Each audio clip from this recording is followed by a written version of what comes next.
welcome to TV 50's coverage of Geneseo Green Machine football. It's homecoming tonight for Geneseo as the Maple Leafs host the Ottawa Pirates. Geneseo is off to a 4-1 start. The Pirates are 1-4.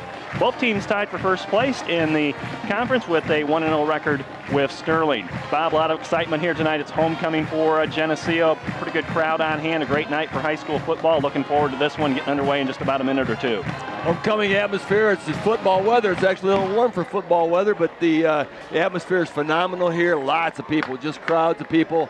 The middle school kids are down there, got the end zone packed. The band's on the field. Doesn't get any better than this.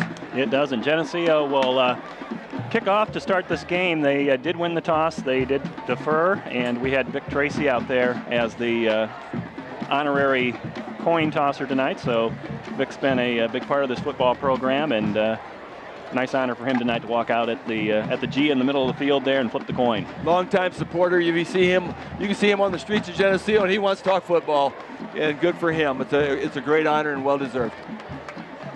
So the teams are ready to take the field as soon as the band marches off, and Geneseo will be on defense. Last week a shutout for Geneseo as they defeated Dixon 56-0 on the road. This Geneseo defense is only allowing a total of the number here in front of me. 9 points a game. There we go. Thanks. So Geneseo defense very tough this year, Bob. A lot of sacks, a lot of interceptions, and we'll get a first look at them again tonight. Ryan Ganson going to kick off tonight. Got a lot of the usual specialty teams guys out there, and they've been doing a fine job for us this year. You know, getting down there on coverage and getting the game started out right. The question is whether he kicks the blooper or the deep one.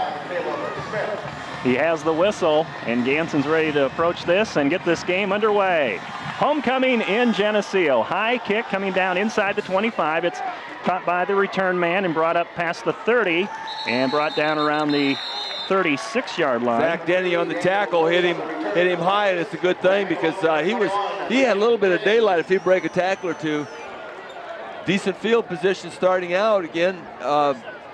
He tried to kick it deep, but that's why they kick the blooper sometimes. It's actually 2 yards worse than kicking it out of bounds in this situation.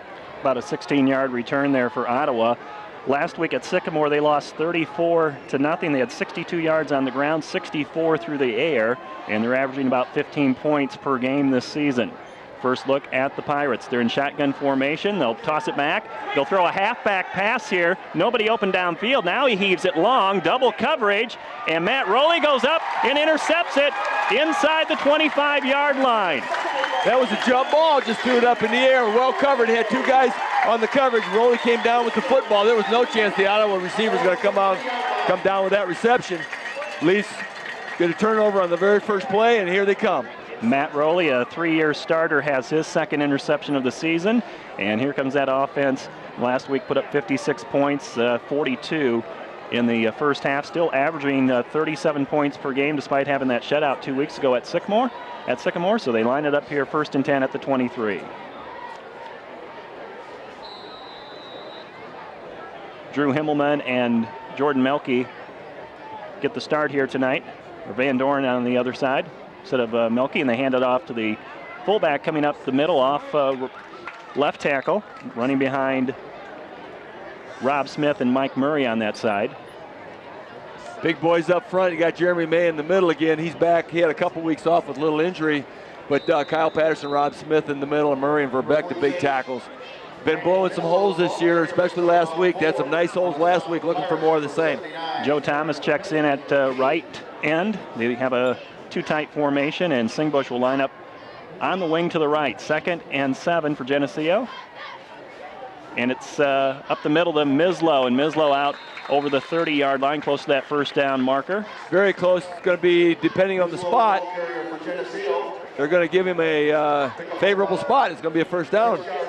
They'll move the chains. It'll be 1st and 10 for Geneseo as they spot it out at the 33-yard line. We're just underway. Leafs shuffle in and out. Rowley and Melke and Van Doren, Himmelman and Joe Thomas at those end spots with the plays. And it's Mislow again, off tackle, bounces to the outside. and is tackled over by the Ottawa sideline. Another first down run for Brandon Mislow out near midfield. They stop him at the Geneseo 48. Picked up about 15 on that play. Just kind of busted through the middle and kicked it outside. A lot of open grass. We expect Geneseo to move the ball on the ground tonight against Ottawa, as the Pirates are averaging over 200 yards rushing to their opponents. So Geneseo with over 400 yards last week, 220 by Ray Singbush alone, and they have it 1st and 10 at their own 48-yard line. Webster in the backfield at the halfback position, and it's the second back. It's Singbush coming around left end into Ottawa territory, stopped at the 47-yard line. It's a gain of 5. Ottawa gives up a couple hundred yards a game on the ground, it looks like, and they give up 33 points a game. So Leafs trying to take advantage of that defensive weakness and try to get a quick score here. Yeah, the Pirates have given up 45 points to Aurora Marmion and 56 points to the Calves. So they have allowed teams to score on them. And Geneseo has a 2nd and 5. 2 minutes into this one at Bob Reed Field. Football at the Ottawa 47-yard line. Double tight formation for Geneseo. Singbush is on the wing, and now Geneseo will shift in the backfield, and Larry Johnson, the head coach, will call a timeout for Geneseo. 9:51 to play in a scoreless first quarter. That's an early timeout in a non-critical situation. 2nd and 5 is a strange call. He must have really not liked something that was going on. There must have been some confusion, and you hate to burn a timeout that early, but obviously couldn't afford to back up. So this is a time where you can't shoot yourself in the foot, and the Leafs have had a couple games where it's really got them, particularly that Sycamore game. You just can't have those things when you're in a drive, have something stall your drive. So Larry obviously thought that this would be better to just regroup and lose that timeout than shoot himself in the foot right here this early on this drive that's looking pretty good. It is looking good. They got the ball inside the Ottawa 50-yard line at the 47, and looking to continue it here. Brandon Mislow's put up some yardage already downfield, and got to get Ryan Webster in the mix of things here tonight. With Geneseo scoring so quickly last week, with Singbush and Mislow, Webster was kind of forgotten there, but he's a big part of this offense, number 38, Ryan Webster. Hopefully the Leafs will turn the tables on what happened last year. The Ottawa scored 35 points to the 14 for Geneseo, and hoping to turn that around like they did with the Morris game. Pirates had a team last year, 11-1, quarterfinals, Class 6A playoffs. On 2nd and 5, toss it back. Singbush looking for some room out there. He's able to get 2 yards to the Ottawa 45-yard line. It'll be 3rd and 3 for the Green Machine. Much like the Sycamore game, looks like the Ottawa defense is going to key on that play. That didn't go very well in the one loss that Geneseo has this year, and they're keying on that play. The Leafs actually have been pretty successful with Mislow up the middle to this point, and I'm expecting they might use that just a little bit more here until they stop it. Ball in the left hash, wide side of the field is to the right, and that's where Singbush will line up on the wing on 3rd and 3, and it is Mislow with the call, and he is able to get close to the marker, and he fights his way to a first down, stopped at the 41-yard line. Second effort there by Brandon Mislow, just drives those legs, and it's tough to bring him down. It is, and that's traditional Geneseo football. Fullback up the middle, and run it till he stops us, and they haven't stopped it yet. Hillman checks in with another magic play. This drive started after Matt Rowley intercepted a pass on Ottawa's first play. And this is the 7th play of the drive for Geneseo from the Ottawa 41. In motion is Webster. He'll take the call, try to get outside on the right end, turns it upfield, puts his head down, and is dropped at the 35-yard line. A gain of 6 for Ryan Webster on his first carry tonight. He wanted to try to get out wide, but there was one man boxing it in, so he had to cut it upfield. Picked up a nice 6-yard gain. Nice job by Webster turning that one upfield. Running on the right side behind Nick Verbeck, the big senior at 6'1", 220, and Kyle Patterson, the right guard, at a senior at 5'9", 170. So critical for those ends to make the blocks. Right now it's Van Dorn and Thomas at those end spots. Balanced formation here for Geneseo. 2 tight ends, 2 wing backs, 2nd and a short 5. It's Mislow. Caught in the backfield and lucky to get back to the line of scrimmage. He may have about a 1-yard gain out of it. Hit twice, bounced off a couple guys, but tried to turn it back up the middle, but Ottawa defense stiffened up right there. Did give him 1 yard. Going to be 3rd and 3. Third down here for Geneseo. They've converted 44% of their third downs this year. They've converted 2 already on this drive. And we see Jordan Melke bringing the play. He'll split out to the right. Obviously want a first down on this play, but 4th and short is not a bad gamble here in this territory. Inside the 35 of Ottawa. It's Singbush coming around the right end. He's got room to run, gets outside the numbers, breaks a tackle, he's loose, down to the 15, cuts it back, and is inside the 10, stopped at about the 6-yard line. Broke a lot of tackles, Lauren. He was not going to go down. He gave him that old limp leg several times. Got almost caught with about a 3-yard gain. Missed that guy. He shook off 3 tackles, picked up that big gainer. A gain of 28 for Singbush, who again had 220 last week at Dixon, one of the highest run totals we've seen in quite some time. Pirates were expecting something up the middle on that play, and it was wide open on the wide. First and goal from the 6. Toss it back. Ryan Webster coming up. He's got room, and he's in the end zone. Touchdown. Great blocking up front. Luke Snyder led the way through the hole. And I saw a great block there also by Kyle Patterson. Hit that linebacker from the Pirates head on, knocked his helmet off, and just ran over him like he was a speed bump. 10th caller to La Roma Pizza. You win a free large 2-topping pizza every time Geneseo scores a touchdown. Live broadcast viewers and listeners only. Must redeem within 1 week. La Roma Pizza, 944-6171. After the touchdown, Ryan looked back to see what he left behind, and the guy was still laying there on the ground trying to find his helmet. Here's what a hit by Ryan Webster crossing the goal line. Here's Kevin Wolak with the extra point. Line drive right through the uprights. It's good. Geneseo has a lead of 7-0 here at homecoming against the Ottawa Pirates. 7:14 to play in the first quarter. Well, it can't work out any better. You win the flip, you defer to the second half, give them the football, and they only get to run one play. You get the football back on the interception, take it down for a score. You couldn't script it any better. Geneseo converting on those key third downs too. Big run there by Ray Singbush of 28 yards to set up that touchdown for Ryan Webster. It was a 10-play, 77-yard drive, 4 minutes and 28 seconds. Again, a 6-yard run by Webster, who this season has 6 touchdowns now, and Kevin Wolak adds his 24th extra point. 7-0, Geneseo. Here comes the T-shirts, the footballs. We got open windows. What are our chances tonight, Bob? Well, there's a long one. One went over the... Well, I've been giving Jen Yeager a hard time that she can't get it up to the top, but she's going to throw it to the people in the concession stand now, I believe, up and over. Second kickoff by the Leafs already in this game. First one they tried to go deep. This one, I would guess they're going to go the other way. Ganson will again get underneath it, send it a little bit shorter, and it's caught at the 32, and a great tackle there. Immediately tackled as the return man caught the football. That's Joe Thomas on the stick. Way to hit him, Joe. He caught that football. Really wasn't. If he'd have known Joe was coming, he would have fair caught that ball. Yeah, nice low tackle. Joe Thomas, a senior at 5'9", 160. Put his helmet in his waist and drove him down.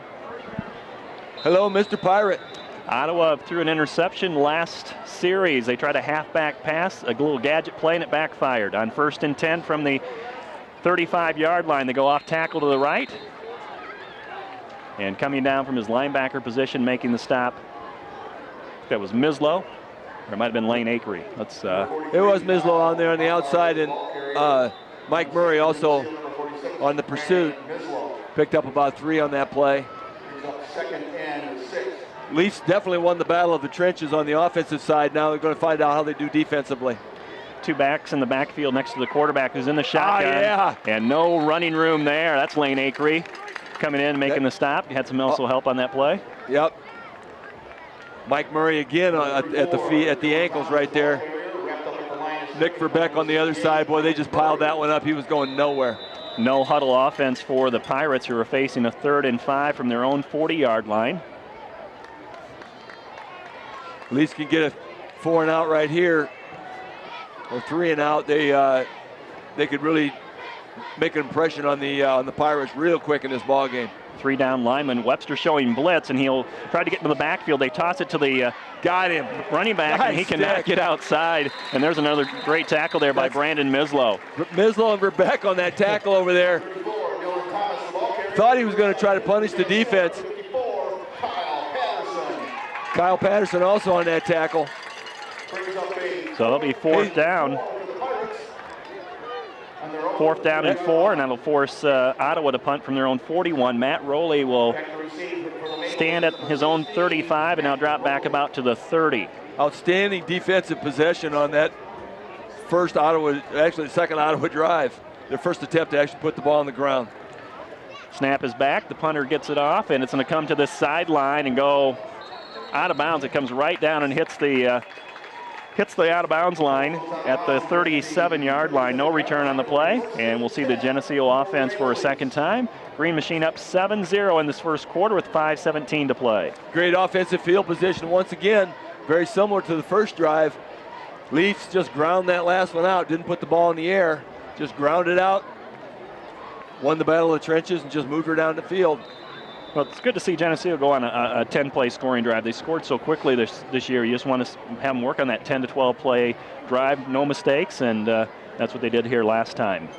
At the line of scrimmage, Webster in motion. They give it to Mislow, off right tackle. He's into the secondary, and he's going to get spun around there by the Geneseo bench, but he goes out after a gain of 8.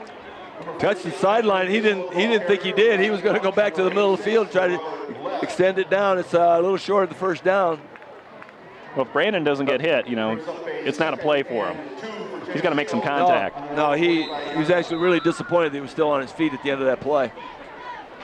2nd and 2 for Geneseo. Joe Thomas brings in the play from the sideline. He'll line up at the right end position. Singbush on the wing to the right. And now Webster will go to the left wing, and Singbush goes into the backfield at the halfback position. It's Mislow up the middle. Able to break a tackle at the line of scrimmage, spins his way up to the 49-yard line, and that's a first down. Yeah, they're going to spot that one over the chains, and the Leafs are moving the football. An offensive line up front just pushing their way through. Lane Acree checks in for Mislow at the fullback spot. He's been busy tonight, Mislow. He's been very busy. Going to give him a little breather. He hasn't been out of the ball game yet except for special teams. There's Drew Himmelman on the right end. He got a touchdown pass last week at Dixon. And so you got Acree in at fullback, Webster beside him at the halfback position, and it's Webster who takes the toss, comes around right end, cuts it back into the secondary, down to the 35, inside the 30, and he's brought down at about the 28-yard line. Another first down run for Geneseo as they continue to drive the football downfield against the Ottawa Pirates. Well, the Ottawa Pirates come in at 1-4, and it's not going to take much to get them down mentally. They have obviously have not had a lot of success this year, and they can start to get that here we go again feeling. And they are slumping their shoulders a little bit. They're walking off the field. Here we got a timeout Ottawa, and they're walking off over there to have a little timeout conversation, and they are very slump-shouldered.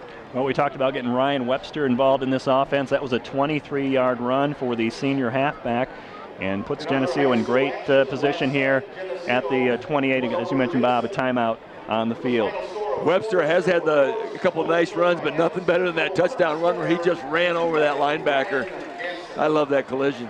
And if you're watching that back on Sunday or Thursday nights, you gotta watch Kyle Patterson pulling out from the right guard position. He just leveled a guy there to open up that hole. So these guards they do a lot for this offense. Pulling, traps. The guards are fun to watch. It's tough not to watch the football, though. Well, this group of seniors has been working. A lot of these kids have been on this roster since they were sophomores, and this is kind of a year they've been heading for. These seniors, they've been looking for having a really good year, and they're in the process of that. Obviously, a little disappointed in that Sycamore game, but they're it's new life now. And we're back to action. Geneseo up to the line of scrimmage. Pirates, they do look a little tired out there, don't they? On 1st and 10 from the 28. A little motion there by Geneseo. It's going to draw a flag as Webster gets the call, and I think somebody loses their helmet. Singbush loses his helmet away from the play, but I think Singbush was moving at the time. Webster went in motion, and that's going to cost Geneseo a penalty. It's going to be Joey Medina checks in for Singbush. He lost his helmet, so he's got to take a mandatory rest. And that is going to be marked off, looks like, against Geneseo. They're going to give him 5. Looked like a gain of 8, but again, it's going to be a mark off here. Geneseo will be faced with a 1st and 15. Lost in that shuffle is going to be a nice run by Webster. Going to bring it all back. But Ryan Webster, as you mentioned, boy, you called it at the beginning, Lauren. They're going to get him involved, and they've done that. It'll cost Geneseo 5. It'll be 1st and 15. And again, Singbush lost his helmet, so he's has to take a play off, and that's Joey Medina who's in. And Joey's in the lineup at the right wing-back position. Webster will go to the left wing. Lane Acre still at the fullback spot. And they'll run the football. Option left. Snyder thought about pitching, and he hangs on to it. Gets away from a tackler in the backfield. Comes around the right end. He's to the 25. And then is thrown out of bounds to the 20. And I think there's a penalty flag. They slammed him on it once he was out of bounds. Luke had already run out of bounds, and the defender hung on to him by the arm, slammed him down. They're going to tax him on top of that. It's going to be a Geneseo first down. They had 1st and 15. They picked all of that up, plus the penalty. Last year against Ottawa, Luke had his best running game with 112 yards. Got loose there. Made something out of nothing, right? How he got out of that tackle, I mean, he was stopped dead. If I was an official, I might have blown a whistle. He was stopped dead, but he just pulled himself out, reversed his field, and he had a lot of grass over on this side. They call the penalty a face mask. It'll march it half the distance to the goal, so it was at the 20. Usually a 15-yard penalty. It'll be a 10-yard penalty. They mark it just inside the 10, so it's 1st and goal. It's about as long as you can get at 1st and goal, just inside the 10. Singbush back in the lineup, but Acre at the fullback spot.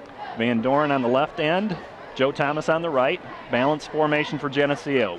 Singbush in motion. He gets the football. Round left end, he's tackled about the 6th, about a 3-yard gain, maybe 2. Short run for Singbush. Ball at the 7-yard line. I'm trying to figure out exactly.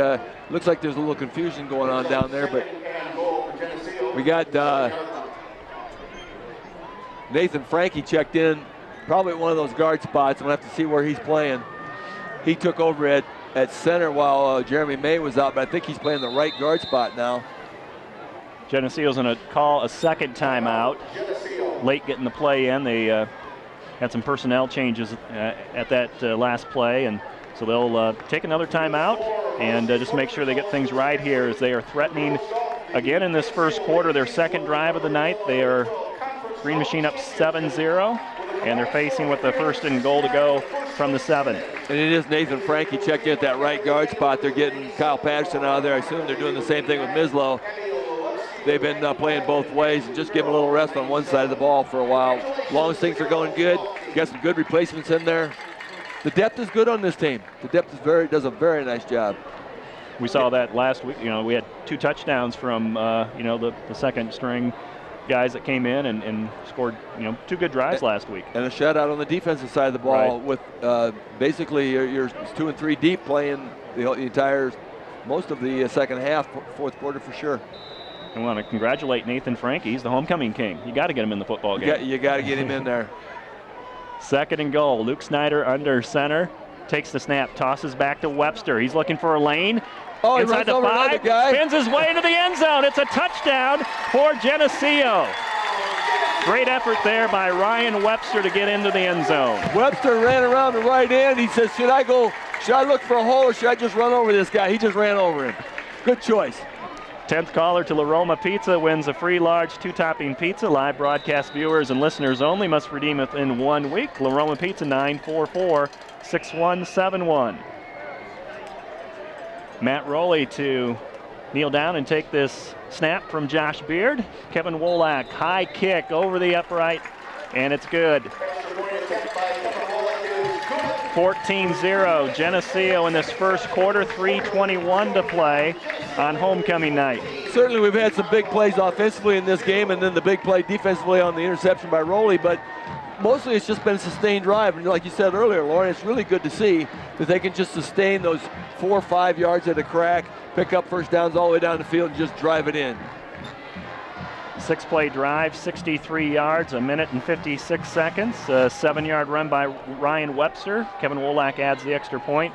So Webster has a pair of touchdowns tonight. Wolak 2 extra points. And we'll see Jansen again come out and kick off. This game has taken shape a lot very similarly to the Morris game. We got thumped by both teams last year, and as you mentioned, they had great teams last year, and they lost a lot of people, and this is our year kind of taking it to them here. A couple good quality programs that are maybe a little bit of a down year. That whole conference seems to be a little bit down with Streeter, LP, and Dixon. Just not too many wins through the first 5 weeks of the season, and we got conference play heating up right now. Here's Ganson, high kick, driving it down inside the 15 and returning up the middle. And there's Cooper Humphreys, who comes down, gets him at the ankles, and then a couple more players come in from Geneseo to clean him up at the 20-yard line. Cooper Humphrey on a single leg takedown. His dad was a great wrestler, but he didn't want any part of it, but he had a nice little single leg takedown on that play. We got Jacob Beath come in and helped him, and I believe it was Justin Kane also maybe kind of came in and assisted, but Cooper Humphreys had him by the leg and he wasn't going to let go. First and 10 from the 22-yard line. Ottawa in a pistol formation, 3 receivers to the left. To pass, rolling to the left, throwing, and completes the pass out to the 30-yard line. It's going to be the first down of the game for the Pirates. Trevor Craig and Cooper Humphreys over there. Pass from Krause to Hill is complete.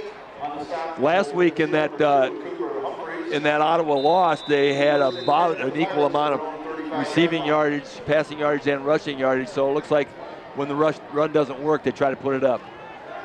On first down, the throw is dropped by the receiver, Chase Hill, who just had caught a pass for the Pirates but couldn't hang on to that one. It's second down and 10. Coverage by Singbush, and he gave him a little bump after he dropped the ball and sent him about 15 yards back. Wasn't expecting that. Mike Murray checks out, going to take a little breather, and Sam Arndt checked into the lineup for him. Rotating some players here on offense and defense early on for Geneseo tonight. Second and 10 for the Pirates. 2 down linemen, and they bring the blitz here. Pass is complete in an open area over the middle. Looks like another first down for the Pirates over the 46, at the 46-yard line. Rowley on the tackle. No, it was Cooper Humphrey. I'm sorry. Cooper Humphrey's in there on the initial tackle. Pirates picked up that blitz and just created an open space where the linebackers were, and it's a first down. They're at the line, their own 46-yard line. 2:44 to play in the first quarter. Geneseo up 14-0 to throw the football down the sideline and out of bounds over the head of the intended receiver. Matt Rowley and Ray Singbush over on the coverage. I could be wrong twice. That might have been Tyler Craig or Tyler Mackey. Tyler Mackey. I believe it was Tyler Mackey. I saw it 1. I thought I saw it 1-6, and I thought I saw it 2. I think it was 1-2. Well, Tyler Mackey did last week was intercept a pass and throw a touchdown pass. Just a ordinary day at the office, you know. I got to apologize to Trevor Craig because I had Trevor Craig on a missed tackle, and I saw on Sunday watching the film that was wrong. Penalty marker comes in as the quarterback gets leveled. Flag was thrown before. Kyle Patterson hit the quarterback. That pass is incomplete. Quarterback up slow. That's got to be a holding because that flag was thrown way before the hit. And they're going to talk. Yeah, they're going to talk to Geneseo, and that's a hold. Going to be an incomplete pass, and they're going to decide they'll take it back. They have to take that back. They will, march it off. So it'll be second and long. Quarterback for Ottawa, number 12, Carter Krause. He's 6'1", 214. Good size for a quarterback. Took a shot there, though, from Patterson. Holding Last week, Ottawa was driving against Sycamore. They had one of those 4th down plays inside the red zone. Do they kick the field goal or go for it? They decided to go for it. The quarterback throws an interception. Sycamore returns it for a touchdown, and that was about their only threat of the game as they were shut out last week. Tyler Mackey not listed in the starting lineup as a defensive back, but he plays an awful lot there. Played a lot of quality minutes last week as well as this week. Geneseo blitzing with Mislow on 2nd and 20. The pass is completed over the middle, and the penalty yardage is gained back by Ottawa out to their own 45. They're finding that open seam over the middle. Just as I said that, Tyler Mackey makes that tackle along with Kyle Patterson. Just a little dump over the middle. Rowley also in on that tackle. Brandon Anderson made the reception, number 88 for Ottawa. And now it's 3rd and 11. 2 minutes to play in this first quarter. Green Machine ahead of Ottawa 14-0. Homecoming night at Bob Reed Field. This little short passing game is picking up a few yards against the Leafs. Giving a nice little challenge. Ball is out, it's tipped and incomplete. Cooper Humphrey had tipped it, and Trevor Craig just did not pick it up right away. Trevor almost had a shot at an interception. Yeah, that would have been a pick 6 if he was about 6'9". But Trevor's got just a little growing to go. He actually had to try to react to that pass, but his main objective was to put a hit on the receiver if that did go into his hand. So it was a tough kind of reaction to it.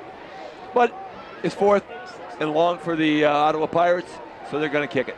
Their punter stands at his own 30, low snap, goes down by the shoelaces to pick it up and get the punt away. Rowley watches it bounce in front of him, and then it's kind of dies there inside the 20 at the 18-yard line. That's where Geneseo will start here in the first quarter with 1:35 to play, ahead by 2 scores, 14-0. The Machine has had very favorable field position to start the first 2 drives, but they're going to have a little more challenge here down at the 18-yard line, see if they can run it out of the deep zone. Got 82 yards to go to pay dirt, but so far they've been very successful at just grinding it out.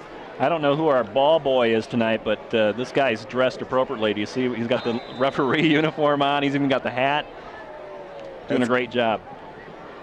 I can't tell what that's got to be. That's got to be Luke Johnson. Jordan Melke splits out to the right-hand side. They'll come this way on the sweep. It's Ryan Webster who gets tackled at the 25-yard line. Hole was developing. One man come up, made the hit. Nice kick out block. Just 6-yard run by Ryan Webster. That was Singbush on that nice kick out block, and Webster cut up, but the hole got filled. But a nice pickup. We'll call it 2nd and 4. Again, Jordan Melke stays in the game, split out right side. Webster on the wing to the left. And it's Mislow up the middle, trying to get behind the center. And looks like he has another first down as he just drives his legs, and I think he carried 3 or 4 defenders. Bouncing off people. People just falling backwards. Number 70 trying to make a tackle, and he finds himself laying on the back. Mislow just driving those legs, just driving through people, picks up the first down. They have really yet to stop Brandon Mislow. He had one run, I believe, that was not a decent gain, but he's just plowing over people, as is Webster. I mean, number 79 for Ottawa, he's 6'1", 265, and we're pushing him around. 1st and 10 from the 32. It's Singbush trying to he fumbled the ball, and Ottawa's going to fall on it at the 35-yard line. Had it stripped as he was coming through the hole, and Ray saw it come out. He just couldn't react and get back on it, and the defender was right there for Ottawa. First turnover of the game for Geneseo tonight. First turnover for the Leafs, as you said, but it's going to be one of those opportunities to find out if they can stiffen up right here, because that ball's only on the 35-yard line. That's not very far from the red zone. So the Leafs have an opportunity to test their defense. 26 seconds to play in the first quarter. Geneseo ahead 14-0. Ottawa has the football back at the Geneseo 35. Handed off to their tailback. It's Patterson wrapping him up after a 2-yard gain. Might be the final play of this quarter. Patterson all over that tackle. Lane Acree helping him finish it off. And we are going to go the opposite direction here. 2nd and 8 no huddle for Ottawa, but I don't think they'll get the play in. They start walking to the bench. So Geneseo has a couple first quarter touchdowns. And on homecoming night here at Bob Reed Field, the Green Machine out in front of the Ottawa Pirates 14-0. This TV 50 telecast is sponsored in part by Hazelwood Homes, Geneseo Dairy Queen, Eric Henderson and Greg Anderson of Country Financial, Turpins of Geneseo, Geneseo Telephone Company, Central Bank, B&B Lawn Equipment and Cyclery, Snap Fitness, Vandemore Funeral Homes, Holland & Sons,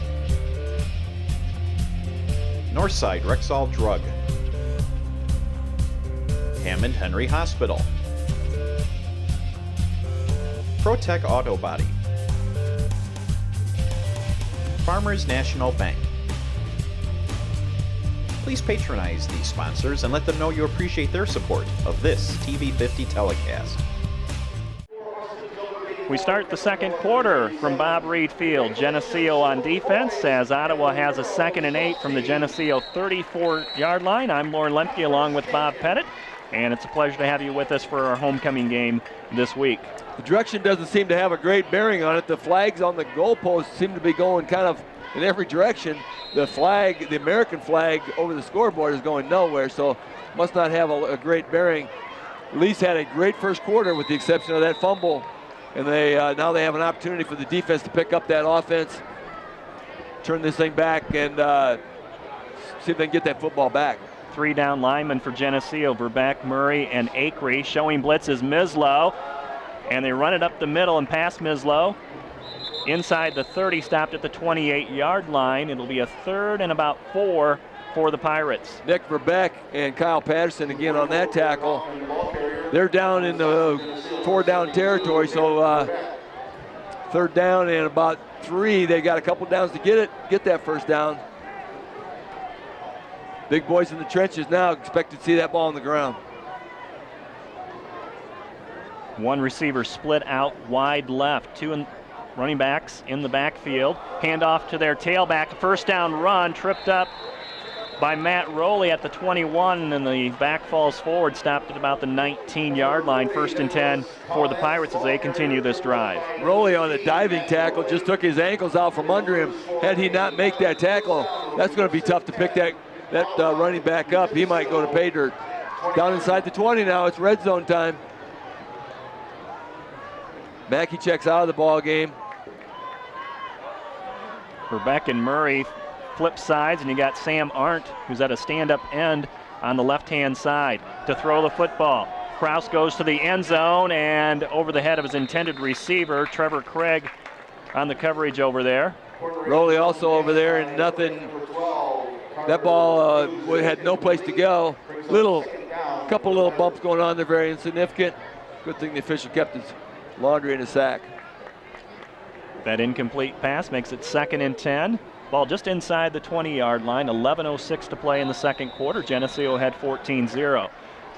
Ray Singbush will go single coverage here on the split end out to this right-hand side, the near side of the field. Quarterback in shotgun formation. They'll run the football off right tackle, and nice. Geneseo plugs the hole for a minimal gain. Well done. Mislow in there, but there's somebody who we got on the bottom there. That's Verbeck. Verbeck on the bottom and Mislow on the top. Hit him hard, picked up only a yard. That was a quick hitter, and they hit just as quickly. Makes it 3rd down and 9. Just as quickly on the defensive side. Hit that hole and plugged it. Geneseo staying in their base defense here. 3 down linemen. They cheat up a little bit as it's a tight formation for the Pirates. They'll try to run outside, trying to get the corner, and he'll be stopped well short of the first down. Pitcher comes in low, and then Matt Rowley comes in to finish him off at about the 17-yard line. Mislow also over on that thing, on that coverage, and again, very, very short yardage. We haven't called pitcher's name a lot today. He's just been battling out there, but We're used to watching him just kind of punish some people, and then maybe he's stepping it up. That maybe it's his time. Nope. We had a penalty flag on that play. It was against Ottawa. Currently they lined up in the neutral zone. It's going to be a gain of about a half a yard. They're trying to decide whether to take that or looks like they're going to decline that thing and make it 4th and about 9. Legal procedure against Ottawa. Looks like they might be trying to field goal. Ball is at the 18-yard line. This will be a 35-yard field goal attempt. I think that's still a good call by Coach Johnson. Make him try to get his field goal attempt instead of giving him 2 opportunities for a first down. Tristan Cunha, a junior at 5'11", 182, number 10, to attempt will be a 35-yard field goal on 4th and 9. Ball is down on the tee. Kick is blocked, and it's a loose ball picked up by Cooper. Trevor Craig picks it up. No, it's Cooper Humphreys down the sideline at the 40, down to the 20, and is tripped up at the 10-yard line. Cooper Humphreys has done it all this year. That is not like an extra point. That ball was blocked. Cooper Humphreys picked it up on the run, and the officials are trailing him. Nothing called. Number 80 is going to get him. Number 86 going to catch up with him. 86 was running out of bounds. He's the first player to come back in and make the tackle. So really, that's the illegal play, I believe. That's why we see a penalty marker out. We were able to see that on the replay. The official was trailing right behind that, so he had a good look at it. Did not see who blocked that field goal, but it was a low kick, like you said, Bob, and Cooper Humphreys alertly picking up that ball. Well, that ball was going a low trajectory right through the middle, and there was like 5 Maple Leafs with their hands up. Any one of them could have blocked that thing. It was really great pressure and great line surge to block that field goal attempt. It's going to be half the distance to the goal, but had he not run out of bounds or had not caught up with him, that would have been a touchdown. Yeah, that is a shame. Expect that to be. So official marking it off right now, and it's going to be just at the 5-yard line. 1st and goal for Geneseo. 9:43 to play in this first half. Geneseo up 14-0 after the blocked field goal and returned by Cooper Humphreys. It's 1st and goal to go. Webster and Mislow lined up behind Snyder. Singbush on the wing to the right. Pitch it back. Webster looking for his 3rd touchdown. He goes to the end zone, and he is in for the score. Ryan Webster puts his head down and barrels into the end zone for Geneseo's 3rd touchdown. 10th caller to La Roma Pizza, 944-6171. You win a free large 2-topping pizza. Live broadcast viewers and listeners only must redeem within 1 week. Got some great blocking over there on that right side again, Lauren, and a little disappointing. He kind of put his head down and dove instead of running over a few people this time. It was really a pleasure to watch him just kind of punish people. Snap is high. Worley gets it on the tee, and Wolick will finish it 21-0, 9:38 to play in this second quarter. Homecoming night, and it's going very well for the Green Machine against the Ottawa Pirates. Going very well for Ryan Webster in the scoring category tonight. Takes that ball right over the right side into the end zone. Well, we called the Leafs out for a. Sorry, we're looking at the replay here. Called the Leafs out for a challenge after that fumble, and the recovery by Ottawa got it down in the red zone, but the Leafs stiffened up, held them to a field goal attempt, then blocked the field goal attempt. Cooper Humphreys runs it down the field, and just a couple plays, Leafs take it in. Offense, defense, and special teams doing it all here tonight. We've had an interception by Matt Rowley. Ryan Webster's got 3 touchdowns, and the defense comes up with a blocked field goal. Nice return by Cooper Humphreys, and again, Webster finishes it off. So back to action. Ryan Ganson will set the ball down at the 40-yard line. He starts on the high school soccer team. For the most part, Ottawa played that blocked field goal like an extra point, and they just thought it was a dead ball until Cooper Humphreys run down the field. They had a hard time catching him. Short kick, lifts it up high in the air, fielded inside the 30. There's an open lane, and Ganson comes up and makes the stick at the 48-yard line. Also in pursuit was Justin Kane. I think Justin might have got him, but Ryan Ganson comes up, makes the tackle. And once again, you know, we don't want the soccer folks knowing that he's actually making tackles here. Had to do that again last week, knocked the guy out of bounds. Well, this tackle this week, we needed it because if Ganson doesn't make that tackle, the return man may have been gone for quite a more distance. Just short of midfield, the best field position they've started except for on that fumble. Mislow and Webster stand up on the ends as linebackers. They go back to the running game, and a decent run there for Ottawa down to the Geneseo 42-yard line. And we got a penalty flag thrown after the play was over with. Tackle by Rowley. We don't really want those tackles 10-yard downfield by Rowley. Yeah, they're not looking the right direction. Number 43 carried that, Kyle Bombard. Yeah, they're going to call that one against the Leafs. That's unsportsmanlike. It'll be a 15-yard penalty against the defense. Okay, Joe Thomas checks into the lineup defensively, and so Ottawa gets a good return. Joe Thomas checks back out, and Snyder checks in, and Pitra checks out. Ryan Pitcher checks over on the sideline. So a good return by Ottawa, and then a run of about 8 yards, and a Geneseo penalty puts the football inside the 30, marked at the Geneseo 27-yard line, and we're waiting for the whistle to start play. Well, the defensive machine was up to the challenge the last possession. See if they got it again. Geneseo up 21-0. Ottawa football back to the running game. And 3 or 4 defenders wrap him up and push him back, but not after about a 5-yard run. Mislow caught him from behind, trying to pull him back. Acree also pushing on him, and a host of other Green Machine defenders. Cahill Horner is 6'1", 185, and he gets 5 yards against the Geneseo defense. 2nd and 5, shotgun formation. Receivers left and right for the Pirates. They'll try a run again, and this time it goes nowhere. He met Nick Verbeck head on. Nick Verbeck introduced himself to that runner. He had very little time to recognize his face belt. Remember his number, 72. It's Dylan Thomas who carried the ball for Ottawa, and I think he may have lost a yard on the play. It's 3rd and 6. Nearing the 8-minute mark of the second quarter. Nick just discarded whoever tried to block him and met that runner head on.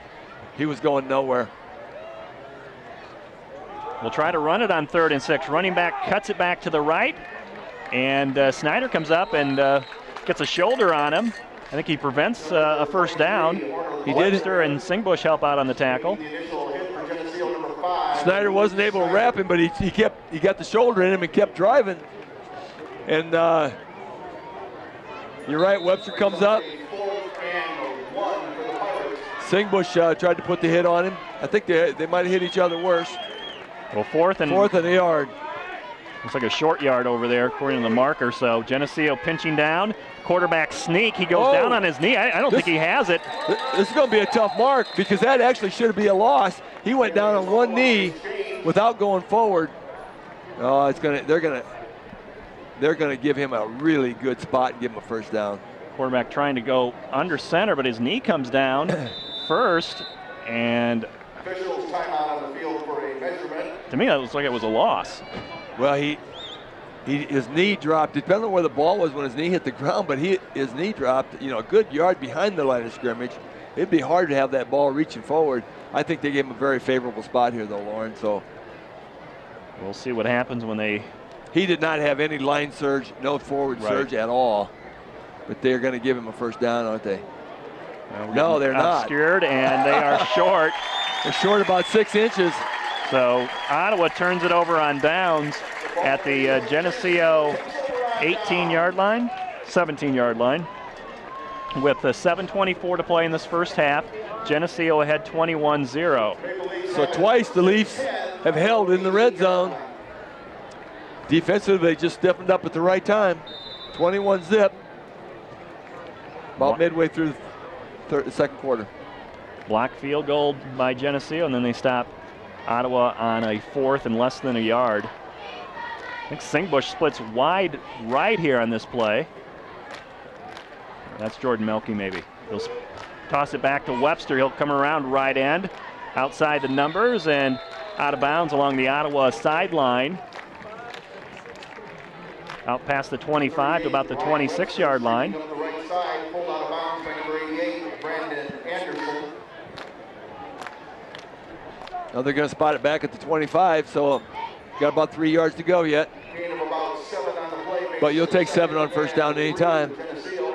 Drew Himmelman brings in the play, and we see Jacob Van Doren come out. Here's Jordan Melke. He'll split out to the left side. He was on the end last time. And we have a timeout by Ottawa. The Pirates will take their second timeout. That'll stop the clock. 7:17 to play in this first half. Geneseo up by 3 scores, 21-0 on 3 rushing touchdowns by senior Ryan Webster. Ladies and gentlemen, I'd like to draw your attention. Once again, Ottawa's trying to stay in this game, trying to figure out a way to keep this thing from getting completely out of control. Leaves 3 yards from a first down, 2nd and 3. Pick up a first down here, and again, they're on one of those drives. The only real negative spot, the Pirates had a kickoff return. They gained some nice ground, got them down in great field position, and the fumble in the second quarter that the Leafs had to really stiffen up and block that field goal. Otherwise, it's been all Leafs. Win the battle of the trenches big time. The line of scrimmage is owned by the Leafs right now. It is. They're doing a great job here tonight. I'd like to remind you, coming up halftime, we've got lots in store for you. Maplettes, marching band. We also have the announcement of the homecoming court in class attendance here at halftime. Homecoming 2013 in Geneseo. Teams back out on the field after the Ottawa timeout. 2nd and 3 from the Geneseo 25-yard line. Webster goes in motion down the line. Snyder rolls left to throw, looks downfield, fires across the middle, and a nice catch by Drew Himmelman in traffic. What a catch by Himmelman. Busted as he was receiving the ball. There is a flag on the ground. That might be interference. Ottawa captain comes over to talk to the referee, but we'll see what the call is here. And it is against Ottawa, and it's a first down for Geneseo either way. If they take the penalty, I think Mr. Himmelman's going to get cheated out of some yardage and a real fine play. But Luke Snyder, whatever takes it farthest downfield is what they have to take. Take the passing yards. Whatever gets it farther down the field, it's going to be first down either way. So there's no down in distance to consider. It's just whatever gets the ball farthest downfield. And it looks like it's going to be.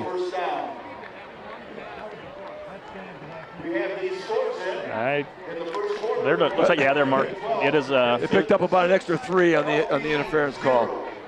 So they'll take the penalty yards versus the passing yards.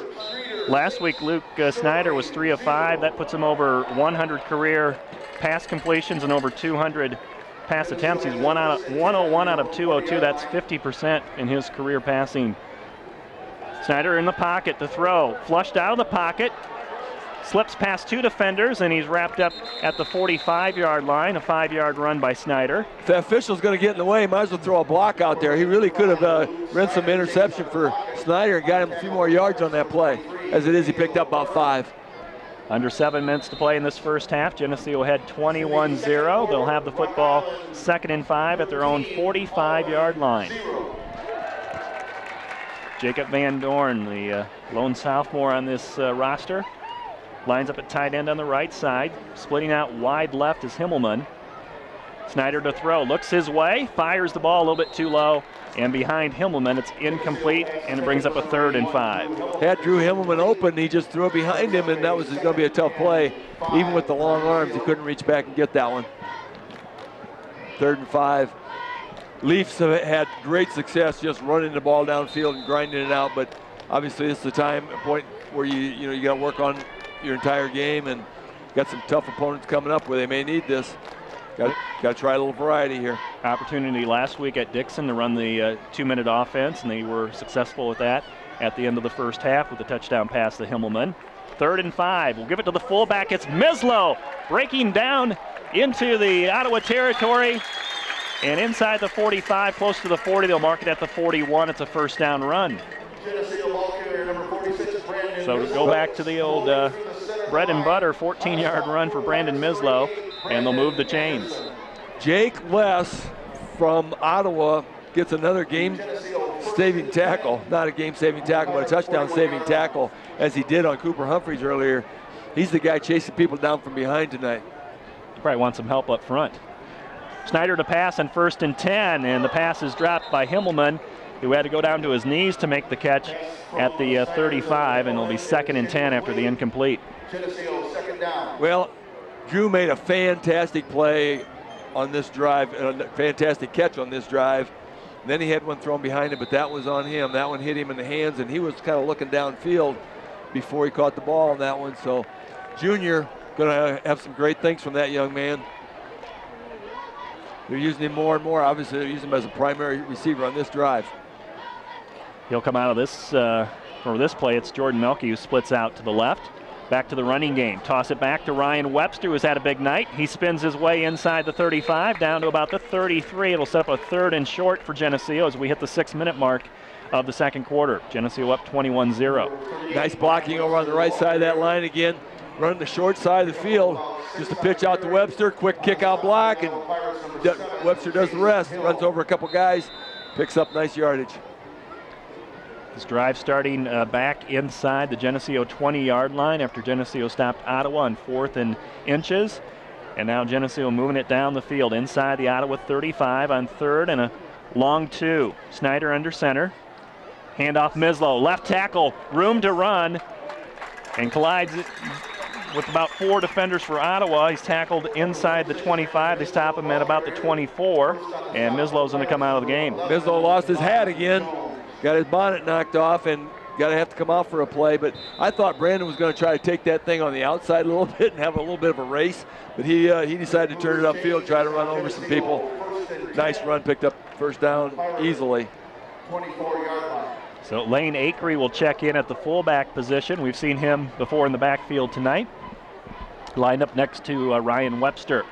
Counter play. Singbush looking for room to run. Jukes a couple defenders and able to get up to the 20-yard line. We'll give him a gain of about 4, and it'll be 2nd and 6.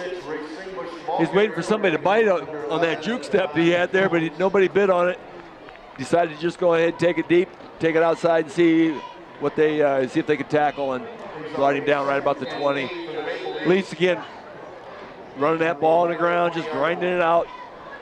Put the ball in the air a couple times this drive, but decided to just grind it here. Drew Himmelman, who towers over Luke Snyder, brings in the play on 2nd down and 8. Football just outside the 20. There'll be a combination on the basketball floor again this year, too. Snyder and Himmelman. Webster in motion down the line. Snyder to throw. Sets up and throws, and a little high and outside of the intended receiver, Drew Himmelman, along the Geneseo sideline. It's 3rd and 8. That one was behind him once again. Drew cutting across the middle and seemed to be open with the left hand. The right hand, not so much.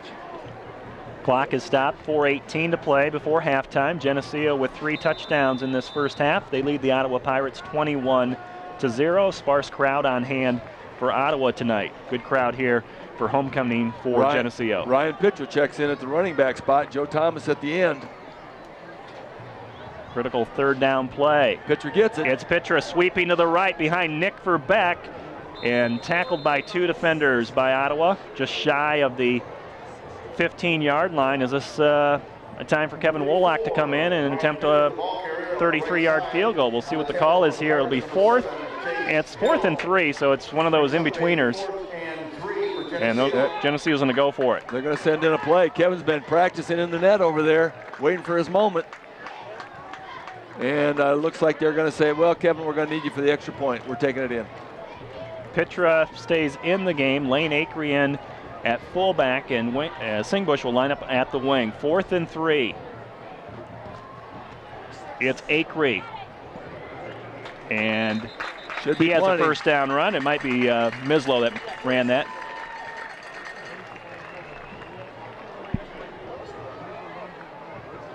I think it is Acree that's still in there. We can't pull his number up, but I believe it was. It was 43. Yep. It is. That was right Acree. the first time. Yep. Geneseo first down. Even though we called him Mislow here on the field.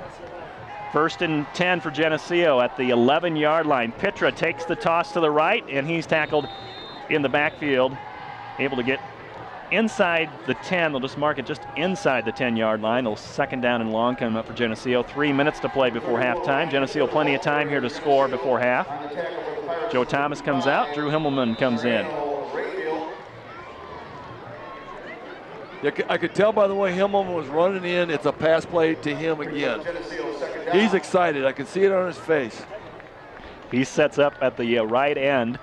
Pitra will slide back to the halfback position on the left side. Just kidding. And it's Lane Acree who spins his way up the middle inside the 5. Very close to a first down. The football, when we spotted about the 3, looks to be about a yard short. 3rd and 1. They can get a first down here. It was not 1st and goal. They are at about the 3-yard line, and they can get a first down at the 1.5. So it's 3rd and about a yard and a half. 2:10 to play in the first half. Clock is moving. Geneseo up 21-0. Clock not really a factor with the football at the 3-yard line. Snyder will take the snap and keeps the football himself, goes around left end, untouched, touchdown. Luke Snyder gives Geneseo their 4th touchdown of this first half. It's 21-0. 10th caller to La Roma Pizza wins a free large 2-topping pizza every time Geneseo scores a touchdown. Live broadcast viewers and listeners only on Friday night. Must redeem within 1 week. La Roma Pizza, 944-6171. Nathan Frankie out there in front there with the pulling block on the left end. They tackled everybody except Snyder. They tackled Acree, and they tackled all the running backs. Snyder just walked in.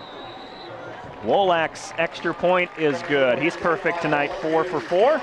Score is now 21-0. 1:59 to play in the first half here at Bob Reed Field. Well, Bob, we're talking about Geneseo. Could they go on a long scoring drive? What's that number? 15 plays. We like that. 15-play drive, 82 yards, 5 minutes and 25 seconds off the clock. 2-yard run by Luke Snyder on 3rd and short. Kevin Wolak with the extra point. That's the longest scoring drive in terms of plays this season for Geneseo.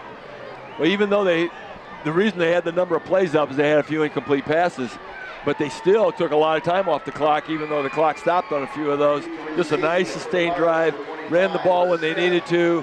Boy, the line is just owning the line of scrimmage, and we can't give those big boys up front enough kudos tonight because they are dominating the line of scrimmage. Jeremy May at center. You got Kyle Patterson and Rob Smith, Nick Verbeck and Mike Murray. We've seen Nathan Frankie come in there, and then we got the tight ends blocking as well, Jacob Van Doren and Himmelman, so doing a great job up front.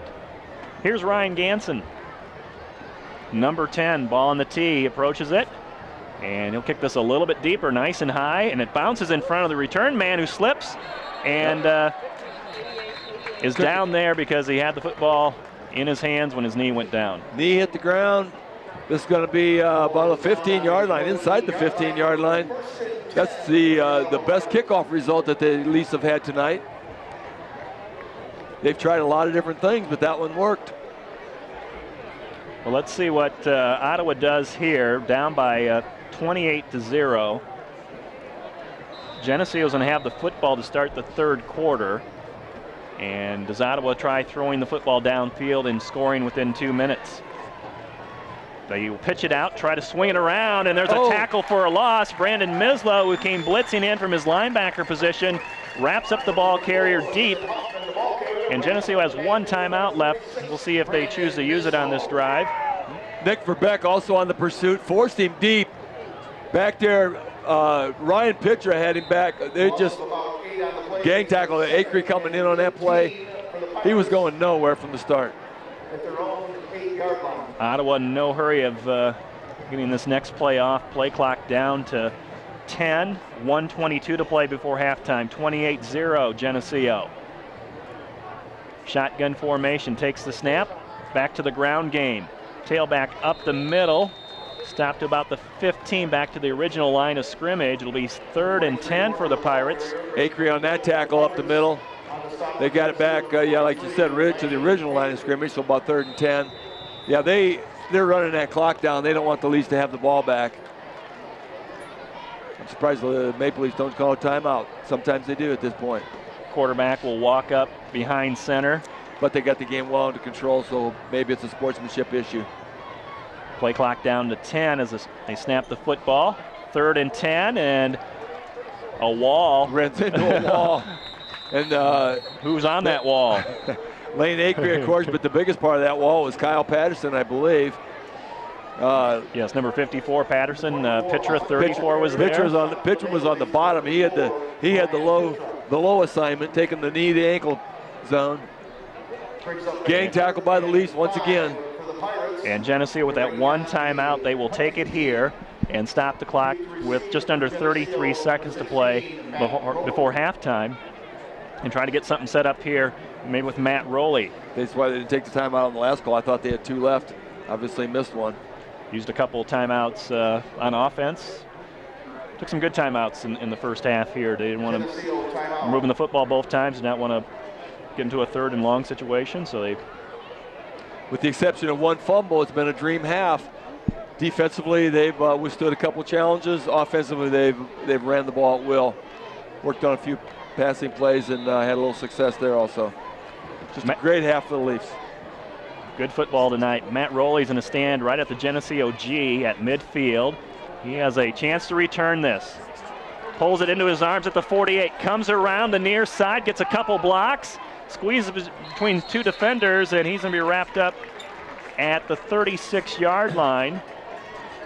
Nice return. He was heading for the sidelines. I think he probably wanted to get out of bounds, stop that clock, but it's a change of possession anyway, so the Leafs will have time to regroup, get a play off. They'll see what they do. Leafs probably are going to try to pick up some yards here, maybe get a quick score. Give Rowley a 17-yard return, his 4th return of the season off the punt return, and he's going to stay in the game. Matt's probably split out here wide left, and we'll see Snyder getting the pistol formation. Melke and Webster split out right. Webster in the slot to the right, 20.5 seconds to play before half. Snyder in the pocket, zings the football, and behind Jordan Melke, incomplete. That took 4 seconds off the clock. 2nd and 10. Well, here's where that 7-on-7 football in the summer pays off. You can see if you can get a little bit of that experience pulled back here. Pick up something downfield. 16 seconds, that's probably about 2 plays. Matt Rowley running a post route. Didn't see if he was open, but Snyder was looking to his right all the way. He'll get the play from the sidelines, come into the huddle. If they do get a reception and it doesn't get out of bounds, they have to get to the line of scrimmage really fast and get a spike. Jordan Melke had his first reception of the season last week at Dixon. Here we go, 2nd and 10.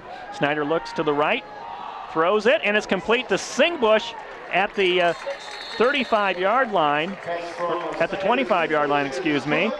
And again, looks like a first down. It is a first down. They're going to have to try to get up there and get a spike real quick. They got to move the chains.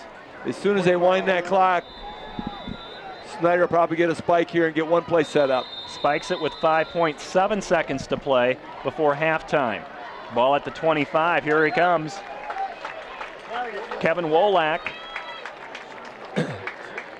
will set up a long field goal attempt. This will be a 42-yard field goal. And a long 42-yard field goal. Matt Rowley's going to place the tee down at the 32-yard line. Kevin's longest field goal, 25 yards. He's made 4 field goals in his career, kicking last year as well. He kicks them routinely this long at practice, though. This ball could go. Josh Beard with the snap. Here it comes. Ball on the tee from Rowley. His kick is not going to be there. Comes up short as it lands in the end zone. Looks like he may have gotten underneath that a little bit too low. And the clock will stop with a few seconds left here 4.5 seconds. I don't think too many seconds came off the clock. I don't know if they didn't start the clock or what. I believe they actually started the clock when the ball kind of hit the ground, I believe. So I think we're going to wave off a little bit more time. I'm guessing those officials are going to wave a little more time off that clock. I don't know if they'll erase it all or not. Yeah, I thought we had somewhere like 5.7 seconds, and now it's 4.5. So clock did not get started on the snap. And we'll see if we can get something sorted out on the field here. No, they don't seem to be concerned about the clock. So they're going to run a play from the Ottawa offense. First and 10 for Ottawa. And if they put this ball up in the air, I'm going to be shocked. Looks like they'll take a knee here to end the first half of play.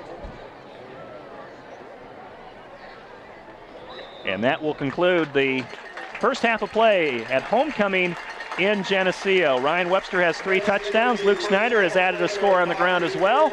And the Green Machine out to a 28-0 lead at halftime over the Ottawa Pirates. This TV50 telecast is sponsored in part by Hazelwood Homes, Geneseo Dairy Queen, Eric Henderson and Greg Anderson of Country Financial, Turpins of Geneseo, Geneseo Telephone Company, Central Bank, B&B Lawn Equipment and Cyclery, Snap Fitness, Vandemore Funeral Homes,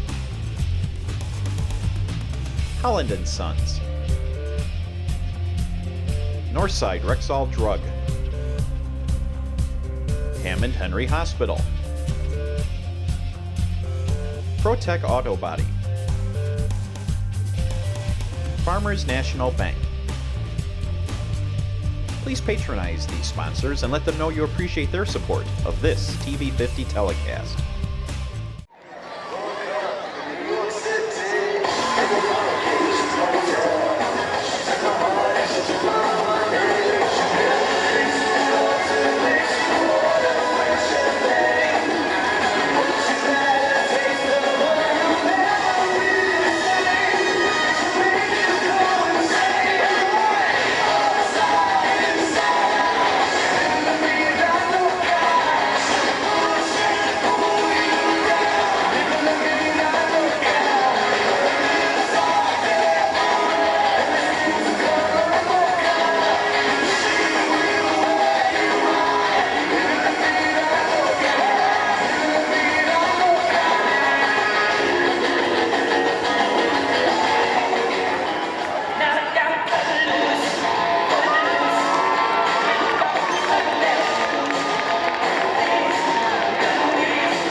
gentlemen, for your halftime entertainment, please welcome the Geneseo High School Marching Band. Tonight, for the first time, the band will perform their complete 2013 competition show, La Galeria Español. The show is set in an art gallery somewhere in Spain, and tonight will feature music from Ravel's Bolero, the opera Carmen, La Suerte de los Tontos, and Malaguena. Welcome to our art gallery, La Galeria Español, or the Spanish Gallery. Tonight's feature painting is an abstract landscape by David Smith. This piece in acrylic features long brush strokes and static contrast between bright colors. David Smith's other works can be viewed at the Smith Art Studio and Gallery on State Street in Geneseo. This and the other original artworks being featured in this show will be sold at the end of the season, and the proceeds will be donated to the tornado recovery of the high school fine arts program in Merrill, Oklahoma. All of the abstract paintings in this exhibit are original works created by local artists. Drum majors Megan Rome and Victoria Kellogg, is your band ready?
gentlemen, the Geneseo High School Marching Band.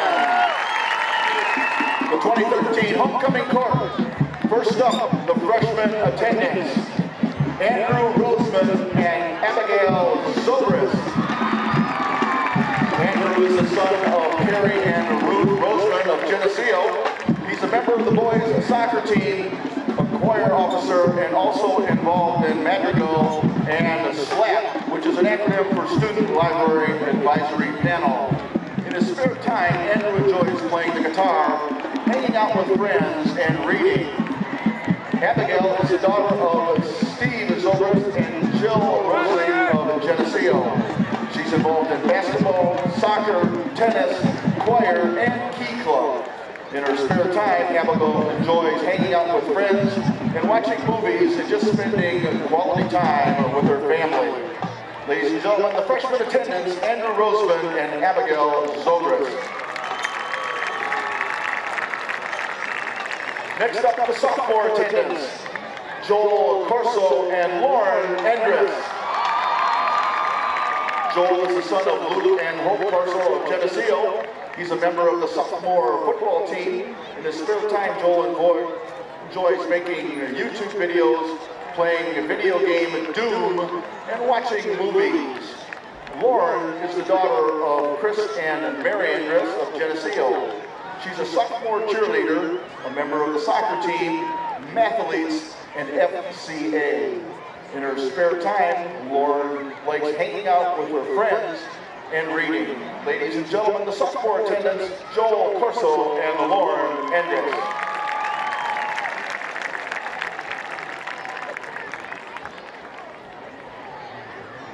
The junior attendants, Logan Lamphere and Haley Cox. Logan is the son of Bill and Dear D. Lamphere of Geneseo. Logan works at Fairway and is an editor for the Dispatch. In his spare time, he enjoys playing Dungeons and Dragons, collecting Jetson memorabilia, and playing video games and eating at Arby's. Haley is the daughter of George and Jennifer Cox of Geneseo. She is in Link Crew and the girls' basketball manager. Haley works at the Emerald Bay Salon. She enjoys watching sports, hanging out with her friends and family, and going to Starbucks. Ladies and gentlemen, the junior attendants, Logan Lamphere and Haley Cox.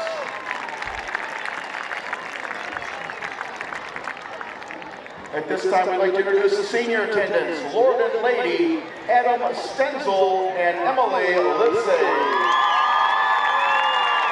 Adam is the son of Jason and Karen Stenzel of Geneseo. He's on the high school soccer team, baseball team, and is a member of the Key Club. Adam works at Stenzel Auction and also enjoys hanging out with his friends and snowboarding. Emily is the daughter of Rick Livesay and Randy and Ron Erickson of Geneseo. She's a varsity cheerleader, a member of the gymnastics team, the National Honor Society, and Key Club. Emily works at the Geneseo Outdoor Pool and Concessions. In her spare time, she enjoys hanging out with her family and her friends, volunteering at her church, and with the Tech Teens Encounter Christ. She is a member of her church youth group. Ladies and gentlemen, Adam Stenzel and Emily Livesay.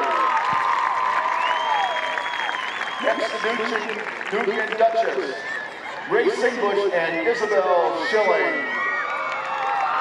Race is the son of Norman Becky Singbush of Geneseo. He's on the football team and the baseball team and is a member of Link Crew. In his spare time, Race likes doodling, taking long walks by the river, fishing, doing math problems, reading magazines, and hanging out with his awesome brother Quinn. Isabel is the daughter of Bobby and Christy Schilling of Kelowna. She's a member of the student council. Isabel works at Maple Ridge Veterinary Clinic. In her spare time, she likes to play violin, draw, take pictures, hang out with friends, shop till she drops, and sing along with the radio. Isabel is being escorted by her father, Bobby Schilling. Ladies and gentlemen, the Duke and Duchess, Grace and Isabel. And this year's 2013 homecoming king and queen, Nathan Frankie and Sarah Dillette. Nathan is the son of Joel and Heather Frankie of Geneseo. He's a member of the Geneseo varsity football team and works at the Geneseo Community Center. Sarah is the daughter of Steve and Nora of Geneseo. She's involved with the cross-country track. She's a basketball manager. Sarah is also in Scholastic Bowl, Mathletes, choir, the National Honor Society, and the Student Council. In her spare time, Sarah enjoys reading Wikipedia and Joel Stein's column, eating pulled pork and hot apple pie. She likes exploring the world in the real life with Google Street View. Sarah is being escorted by her father, Steve. Ladies and gentlemen, this year's homecoming king and queen, Nathan Frankie and Sarah Gillette. This TV50 telecast is sponsored in part by Hazelwood Homes, Geneseo Dairy Queen, Eric Henderson and Greg Anderson of Country Financial, Turpins of Geneseo, Geneseo Telephone Company, Central Bank, B&B Lawn Equipment and Cyclery, Snap Fitness, Vandemore Funeral Homes, Holland & Sons, Northside Rexall Drug, Hammond Henry Hospital, ProTech Auto Body, Farmers National Bank.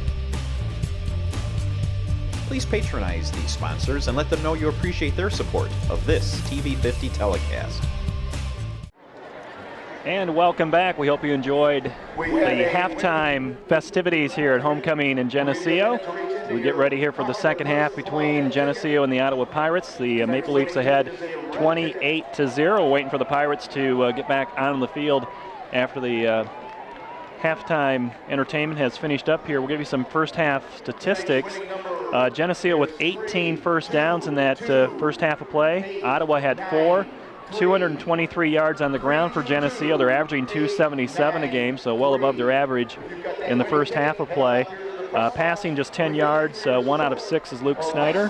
And individually for Geneseo, Ryan Webster has 68 yards on 8 carries. Brandon Mislow, 10 carries for 73 yards. Ray Singbush, 6 carries for 43 yards. And Luke Snyder has 2 carries for 21 yards. Lane Acree has 12 yards, and Ryan Pitra has 6 yards, both with 2 carries. Webster with 3 touchdowns running in the first half, and Snyder with a touchdown run in the second quarter. For Ottawa, they have a total offense of 45 yards on the ground, 38 passing yards, so about 83 total yards in that first half for Ottawa, of just 4 first downs. They've had to punt 3 times, they've thrown an interception, and they've also had a field goal block, which was, we went back and looked at it, Mike Murray, big number 68, the captain on the team here with the blocked field goal, which led to a Geneseo touchdown. Bob, interesting first half of play here for Geneseo. We saw, the offense move the football. We saw the defense come up with some stops, and turned out to be a good first half of play. We're kind of late getting on the field here, though. I think it's going to draw a penalty. Ottawa did not come out of the locker room very soon either, and the Leafs, of course, with the halftime homecoming festivities, took a little extra time, and I don't know. No, I don't know if there's a penalty or not. Well, I guess Geneseo is anticipating a onside kick to start the second half because they have their hands team in. We thought maybe Geneseo ran a little bit too long with the halftime. We've seen Dixon get penalized for that a couple of years ago, but well, we're trying to figure it out, but it does not look like it. They're going to kick. Ottawa's going to kick off from the 30-yard line. Number 10, Tristan. Leafs won the toss and deferred to the second half. So this receiving the football here to begin the second half is a result of actually winning the coin toss. As you're saying, Lauren, great first half by the Leafs. They definitely won the line of scrimmage. One fumble turned over by the Leafs was basically the only negative point of the first half. They'll kick it deep. Ray Singbush, the lone return man back there. He gets loose. He's down to the 40-yard line. And a nice return by Singbush, who's averaging about 30 yards a kick return this year based on his 2 prior returns, but there was a penalty marker down at about the 30-yard line. That's not usually a good place for a flag when you're on offense. It's going to be against the Leafs, and that's going to move it back. Ray Singbush with a nice return, but it's going to be called back. So the Leafs are going to start with their back to the wall one more time. But it hasn't bothered them to this point. Doesn't matter where they get the football. They seem like they methodically have been able to take it down the field and take it into the end zone. Ottawa kicked off from the 30, so I think they were penalized 10 yards for coming back onto the field late.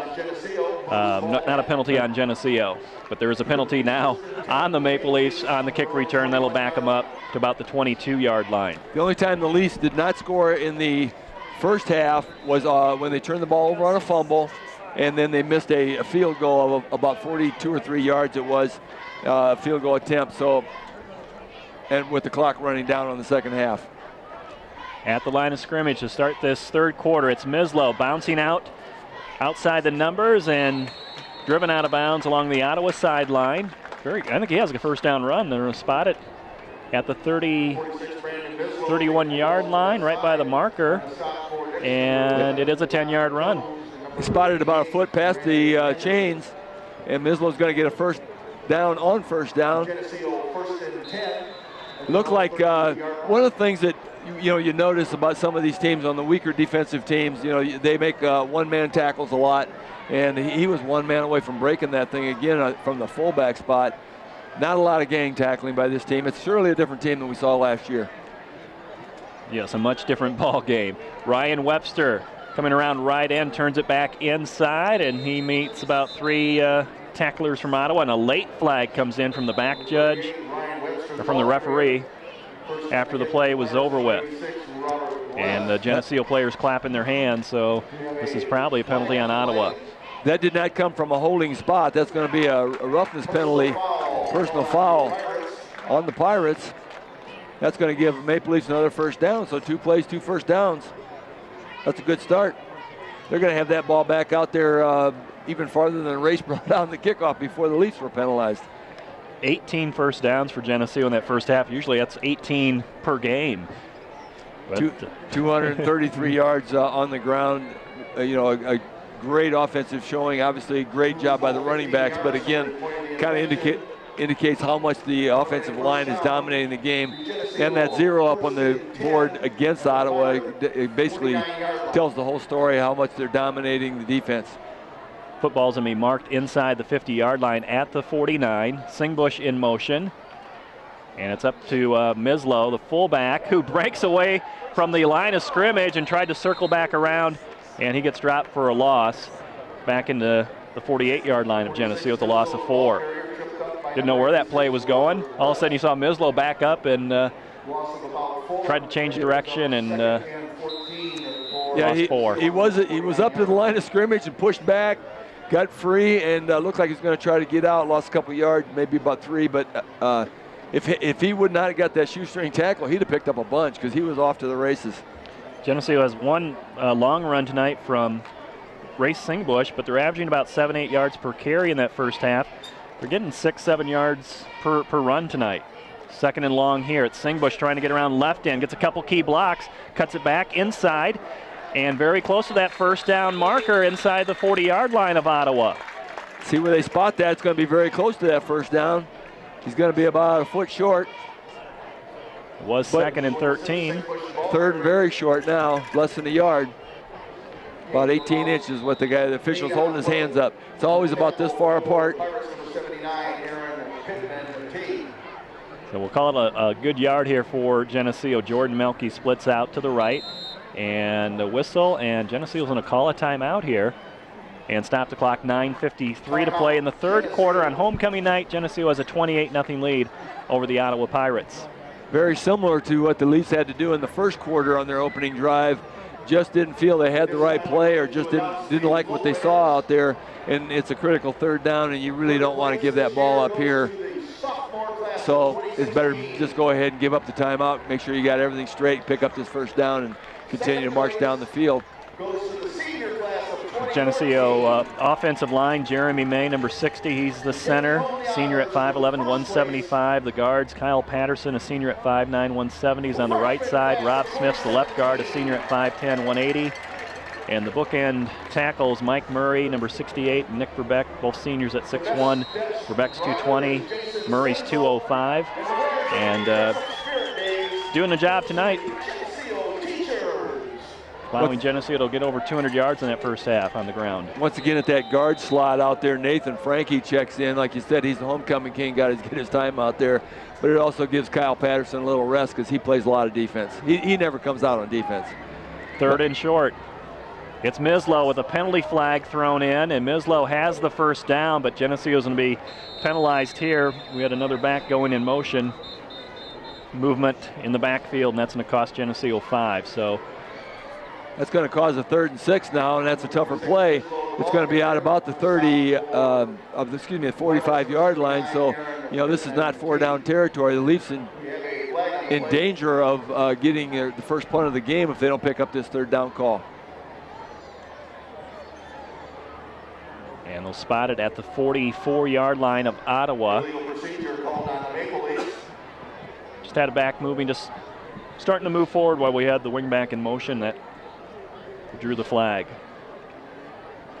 First couple games of the year were pretty clean, Lauren, and the last couple games, the last 3 games, we've had a few penalties here, and I know the coaching staff would like to clean some of that up here before we get too deep into the season. Right. You run the ball this much, you expect maybe to see a hold call every now and then, but the motion penalties are something that you just need to eliminate. Puts them down 3rd and 6. Snyder under center. And it's Mislow trying to crash off to the right side.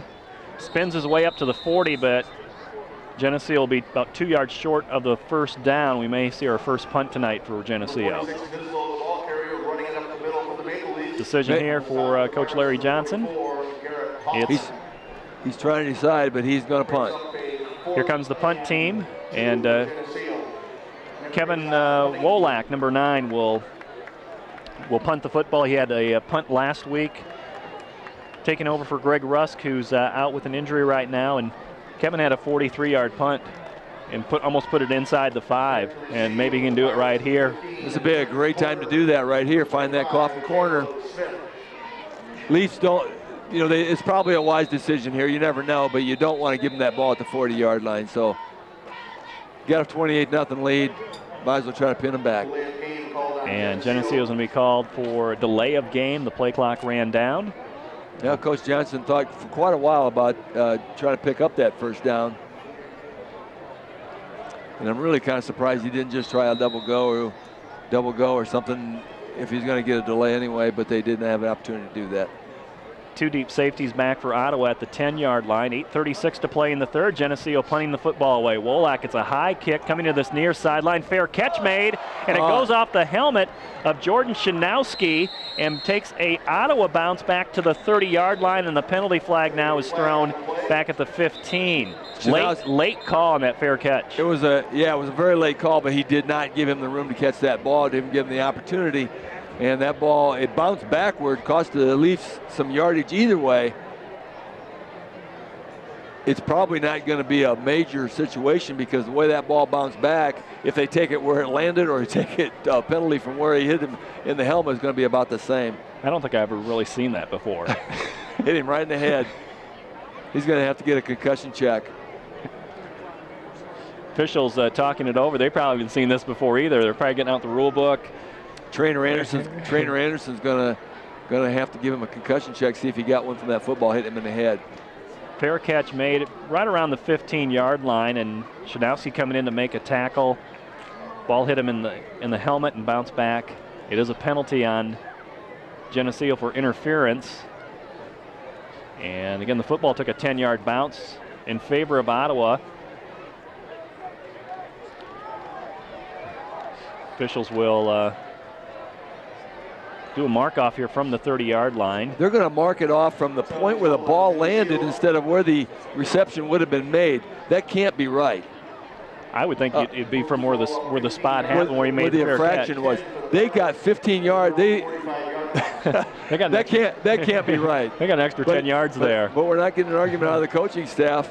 That's a pretty severe penalty. So Geneseo, I think Geneseo had the ball inside the 40 on a 4th down, and basically Ottawa gets 5 yards out of this further downfield. They hand off on 1st and 10. Pile of Leafs there after about a 2-yard run. Well, the defensive line got stoked up, and the linebackers, filled the holes. There was a massive green pile pushing that thing back. He picked up about a yard and a half. All the interior linemen, Verbeck and Murray and Acree, all in on that one, as well as all the linebackers.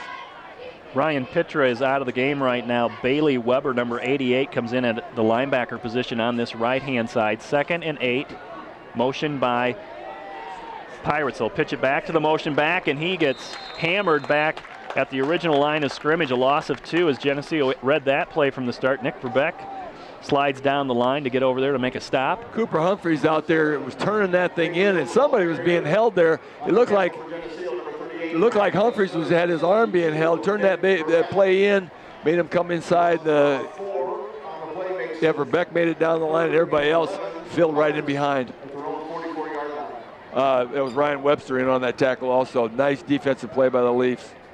3rd and 11 after the loss on that play. To pass in the pocket with pressure, and down he goes. It's a quarterback sack by Bailey Weber, number 88, who makes his first sack of the season. We haven't seen Bailey Weber too much, but he crashed in from the left defensive end position, and down goes the quarterback. Nick Verbeck also putting a lot of pressure, pushing his man right back into him. Bailey Weber's going to get credit for the sack, and Verbeck and Acree pushing their defensive or offensive personnel right back into the quarterback. Didn't have a chance. He barely got drop step back there, and he had 3 green jerseys in his face. Bailey Weber gets credit for the sack. Matt Rowley back to receive this punt, and it's a fake. Looking to throw for the middle. It's incomplete down the sideline, actually, and whoa, the intended receiver took out a coach or some type of staff member on the Ottawa sideline. The player for Ottawa is up slow. He's still down. Yeah, he's not getting up fast at all. And somebody, Shanowski, I believe, was over on the sideline trying to help him up, but they told him, we'll take care of this. Looks like the trainer's he's still down over there on the far sideline. Yeah, the collisions off the field sometime are worse than the collisions on the field. Well, a moment ago, Ottawa had their best field position of the night at their own 45. Geneseo turns them back, and then they try a fake punt, which did not work out. An incomplete pass, and we have a timeout off the field because we have an injury for Ottawa.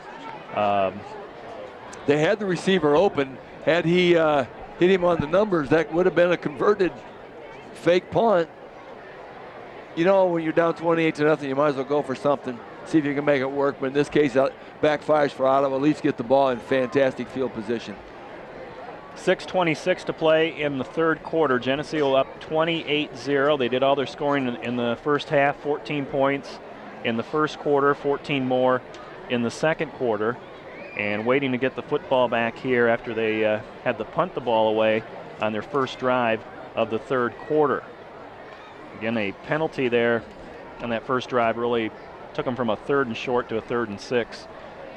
And they weren't able to overcome that 5-yard penalty and had to punt the ball away. But we're still tending to the football player for Ottawa, who's kind of by the long jump pit on the far sideline. Yeah, they got a nice big crowd over there. Obviously, we can't see what's going on, but he is not up yet. And it is holding up the game. The Leafs are not going to go into offensive position until they clear this one up. Might need to get a stretcher or an ambulance across the field the way this, he's still down, the way this is shaping up. So I don't think we got in the sophomore score right away at our broadcast night, so we apologize for that. But the sophomores win tonight 42-0. They go to 5-1, and they got Sterling next week. So we wish them the best of luck as they head on into next week's game. Sophomore squad is having a really fine season, but that that bodes well for the future again of this matchup between the Leafs and the Ottawa Pirates. With our sophomores taking care of business, I assume our freshmen will probably be getting them Monday night. We hope so. I don't think the Dixon team had a freshman team for us to play this week, unfortunately. Yeah, the Dixon team decided that they didn't need to play that game. So, but the freshmen did have a game this week against Rock Ridge. It was a fine game. Rock Ridge gave them a nice little battle, but the freshmen came out victorious by a touchdown on that game.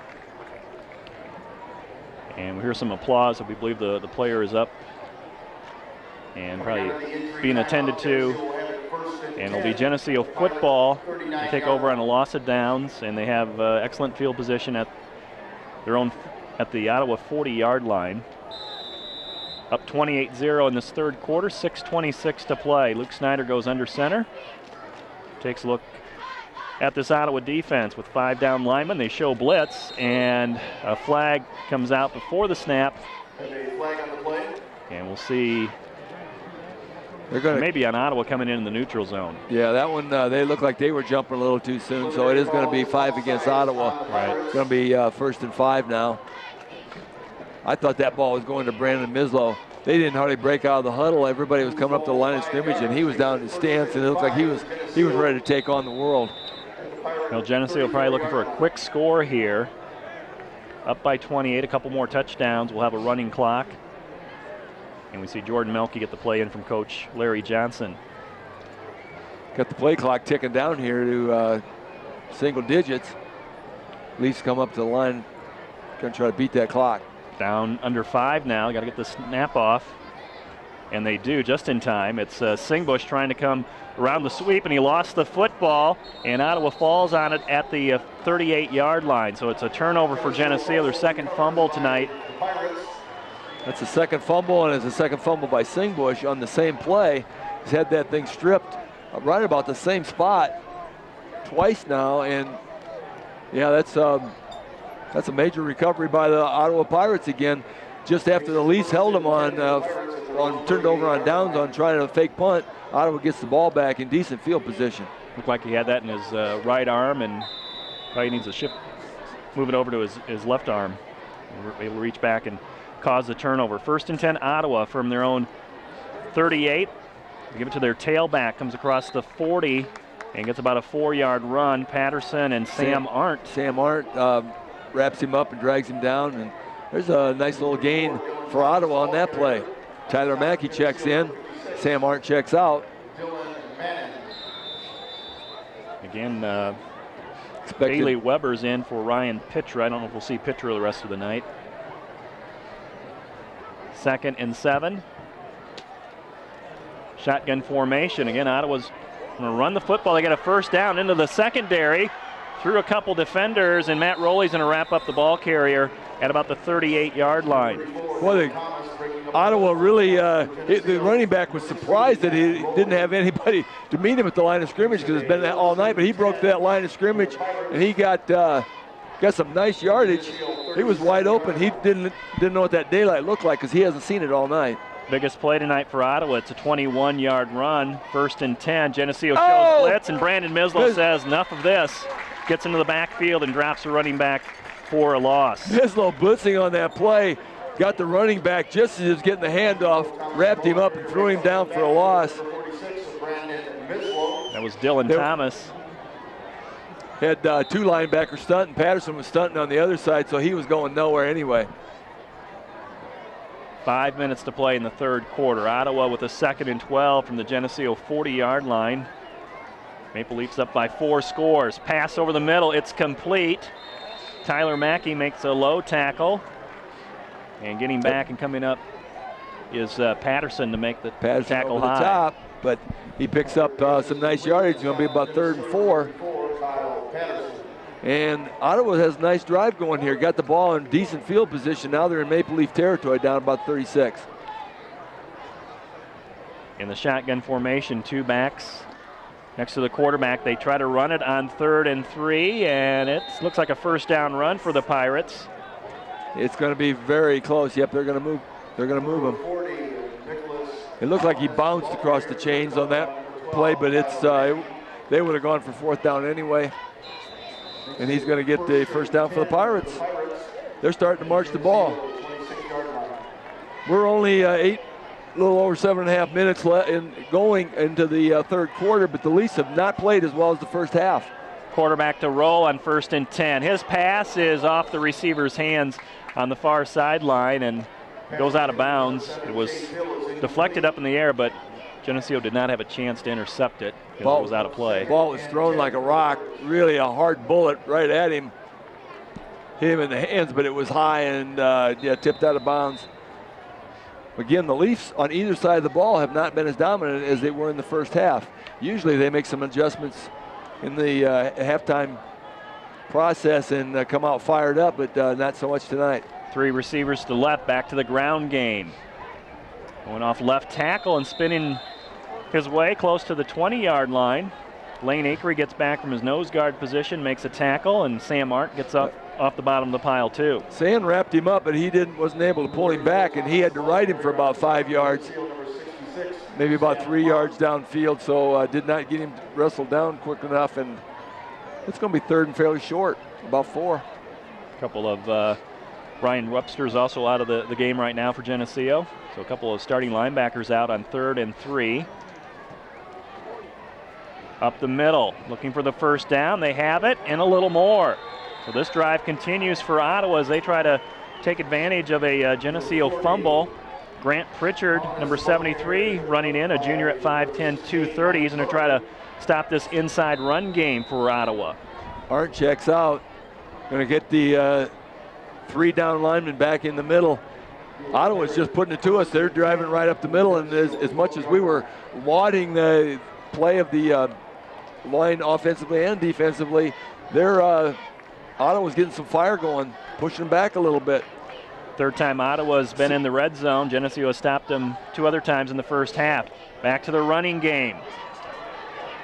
And down inside the 5-yard line. Almost, it's going to be close to a first down. He may have it. We'll check the spot of the football, and I think they do have it. It'll be 1st and goal to go from about the 2. Pritchard had a hold of him early on, it looked like, but he just kept on dragging right on through, and it took a couple guys to bring him down. Akery finally wrestled him down.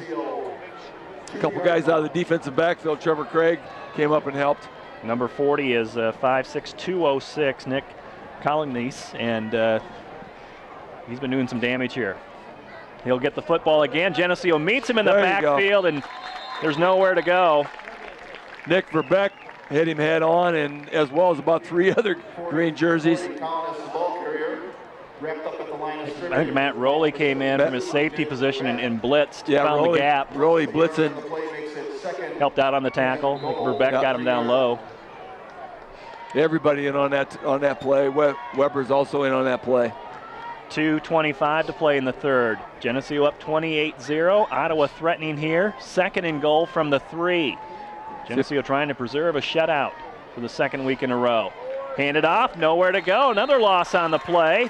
Back to the 5-yard line.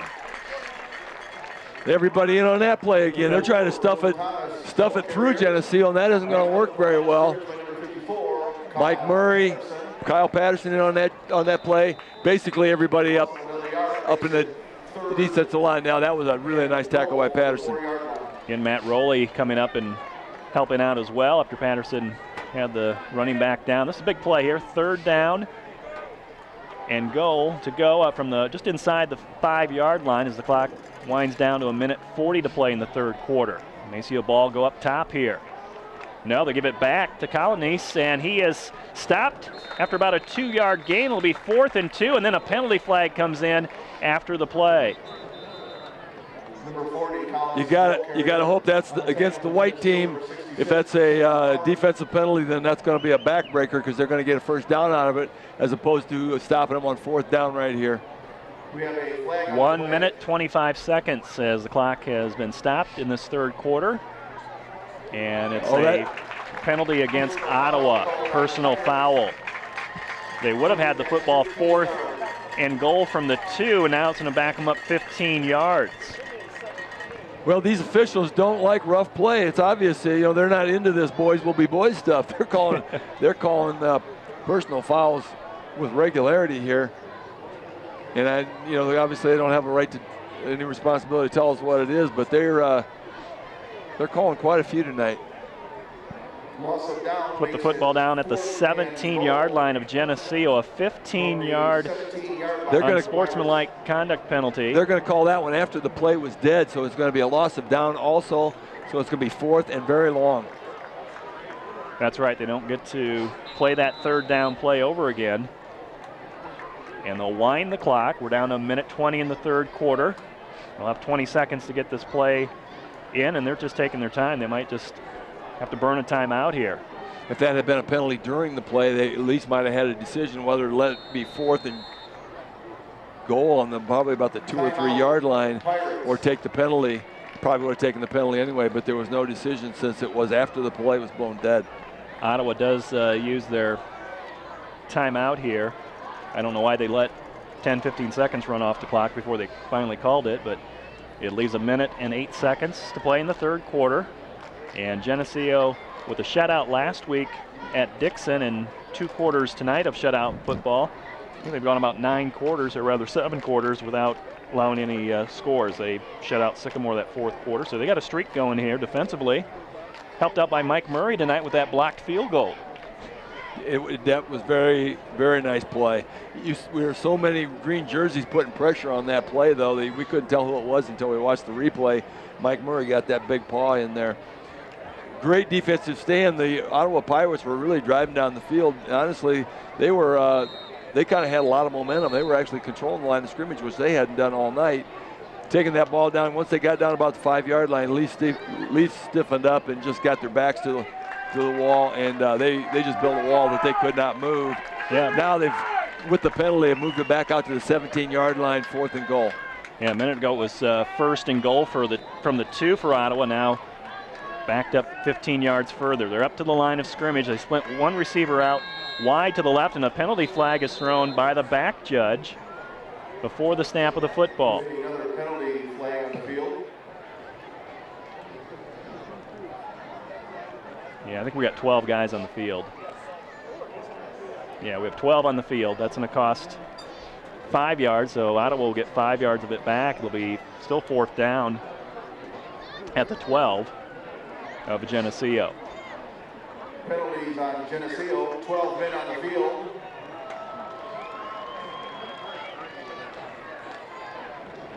Little confusion somehow at that timeout of who went back on. Right. Been running a lot of guys in and out on defense this series, though, and just miscommunication there. Extra guy. So they pull a interior lineman out. Sam Arndt comes off the field, anticipating maybe put this ball in the air.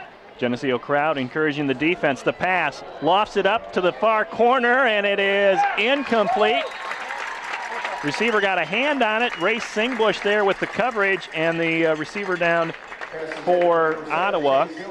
Slowly getting up, I think, here. That was a jump ball between the receiver and Race, and I think Race actually got the hand a little bit higher, knocked it away. Receiver was trying to get both hands on that football, but Race had great coverage.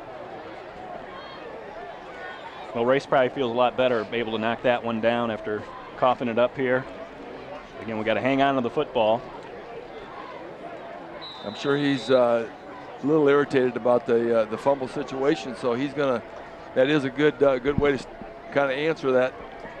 Big stop for Stiffen up defensively. Big stop for Geneseo on defense. Singbush will take the toss, come around the left end, and is tackled over by the Ottawa sideline as we go under a minute to play in this third quarter. No scoring taking place in this third period. It's still 28-0 Geneseo. See if the Leafs can get one of those methodical drives. Again, the Leafs have punted one time but turned it over twice on fumbles and had one missed field goal. This may be the last play of this third period as Snyder comes under center from Jeremy May, takes the snap, tosses it back to Singbush, and nowhere to go. He's going to lose yards. Back almost to the original line of scrimmage, inside the 15 at the 14, and that's going to be it here for this third period.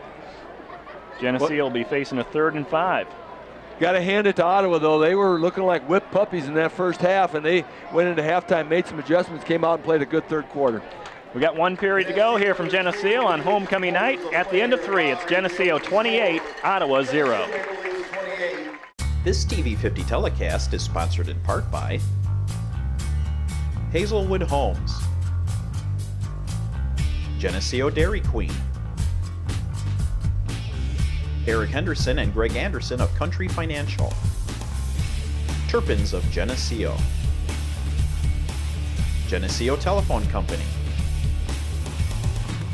Central Bank, B&B Lawn Equipment and Cyclery, Snap Fitness, Vandemore Funeral Homes, Holland & Sons, Northside Rexall Drug, Hammond Henry Hospital, ProTech Auto Body, Farmers National Bank.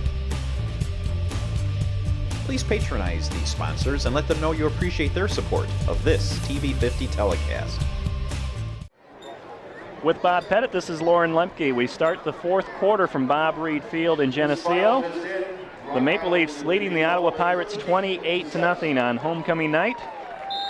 And when we get back out on the field, Geneseo will have the football. It'll be 3rd and 8 from their own 14-yard line. Outstanding goal line stand by the Leafs. Ball down on the 2-yard line, 1st and goal on about the 2-yard line. And what an outstanding goal line stand by the Leafs to keep that 0 up on the board. And again, that shutout string going here that they've got going over the last couple games. Have a score from the Western Big Six. Rock Island beats Alleman 13-7. That had to be a good game. It sounds like a good game by the score. Here's Snyder to take the snap, 3rd and 8. It's Webster coming around right end, looking for some blocks, turning it upfield. Very close to that 1st down marker as he gets over the 20-yard line. Needed to get to the 22. The line judges are standing right there. They're going to mark him short. They're going to mark him short, and the Leafs are going to have 4th down. Coach Johnson thinking about it one more time, trying to decide. Maybe what he's probably trying to decide is whether he wants to have his no, he's going to send the punt team out there. He's going to challenge his defense and see if they want to play with their back to the wall one more time, but he said, nah, we don't want to do that. Punt team comes out, they're going to kick it. It's only about 4th and a foot. But with a 28-0 lead, you got to work on your punting game too, Lauren. You do. Yep. All parts of this game you got to work on. Kevin Wolak, nice high punt. Sending it down towards the Ottawa sideline, and the return man's going to watch it bounce in front of him, and it gets a Geneseo bounce down to the 25-yard line. That's a nice leg by Kevin. 53-yard punt. Nice leg by Kevin. Got it over the return man's head. He was backpedaling as fast as he can go, but he was not going to catch up with that football. Pirates will take over 1st and 10 on their own 25-yard line. 53-yard punt for Kevin Wolak. And that pins the Pirates back as we go under the 11-minute mark in this game. Geneseo up 28-0 at home against the Pirates in this Northern Illinois Big 12 conference game. Leafs have 11 players on the field, I believe. Just ran out number 11 right now. Content to keep it on the ground, and head-on-head contact there. That's Nick Verbeck. Nick Verbeck just took his man into the backfield again. Put up a wall. Got the big guys in there. Got Grant Pritchard also in the middle now. That moves Acree out to one of the tackle spots with Pritchard on the nose. Yeah.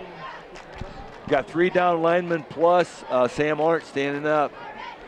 I think that may have been Patterson on that last tackle. Verbeck was right there, though. Gain of about 1. It's 2nd and 9. On the ground, up the middle, and very little yards again. That's Mislow and Patterson making a stand. So Geneseo not giving Ottawa much at all right now. No, their linebackers are attacking the line of scrimmage fast. They're not waiting to see where that thing's going. They're filling fast.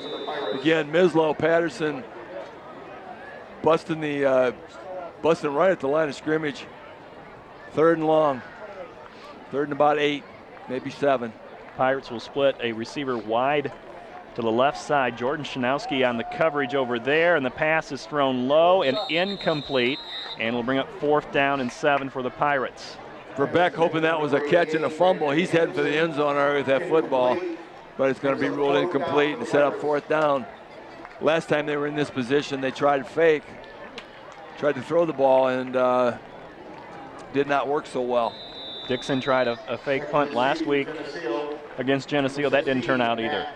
So here's Matt Rowley, who had about a 15-yard punt return in the first half, standing back at his own 43-yard line. Low snap. Punt is heading right towards Matt.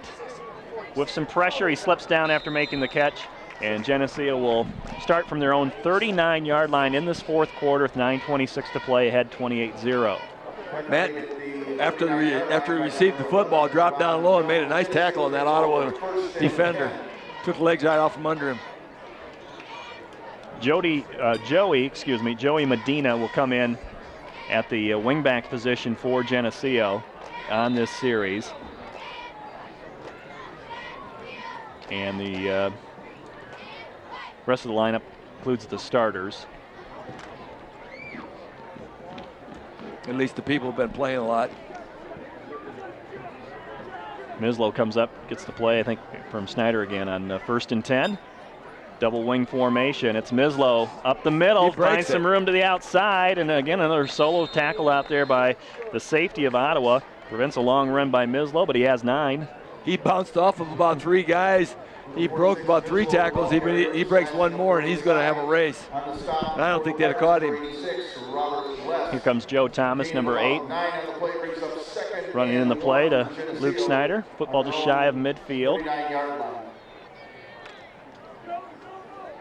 Need some excitement here in the second half. We had a scoreless 3rd quarter. Geneseo trying to get some points on the board here in this period. Looks like got everybody packed in tight, nobody out wide. Going to run this baby up the middle. He's not getting very far. He got the first down though. Mislow kind of squeaks through there. He was sidestepping every direction, trying to find a little hole, little seam, but he finally found one, trying to push the pile ahead, and then he finally just slipped through a little seam, picked up the 1st down. Started to run behind Jacob Van Dorn, and then Rob Smith, and it's a 1st down run for Mislow, who's had quite a few 1st down runs tonight for Geneseo. He stays in the game at the fullback position. He had enough time to ask the conductor which direction that train was running. And Geneseo, something looked funny. Whole line moved before the snap, and Luke lost the snap and fell on it.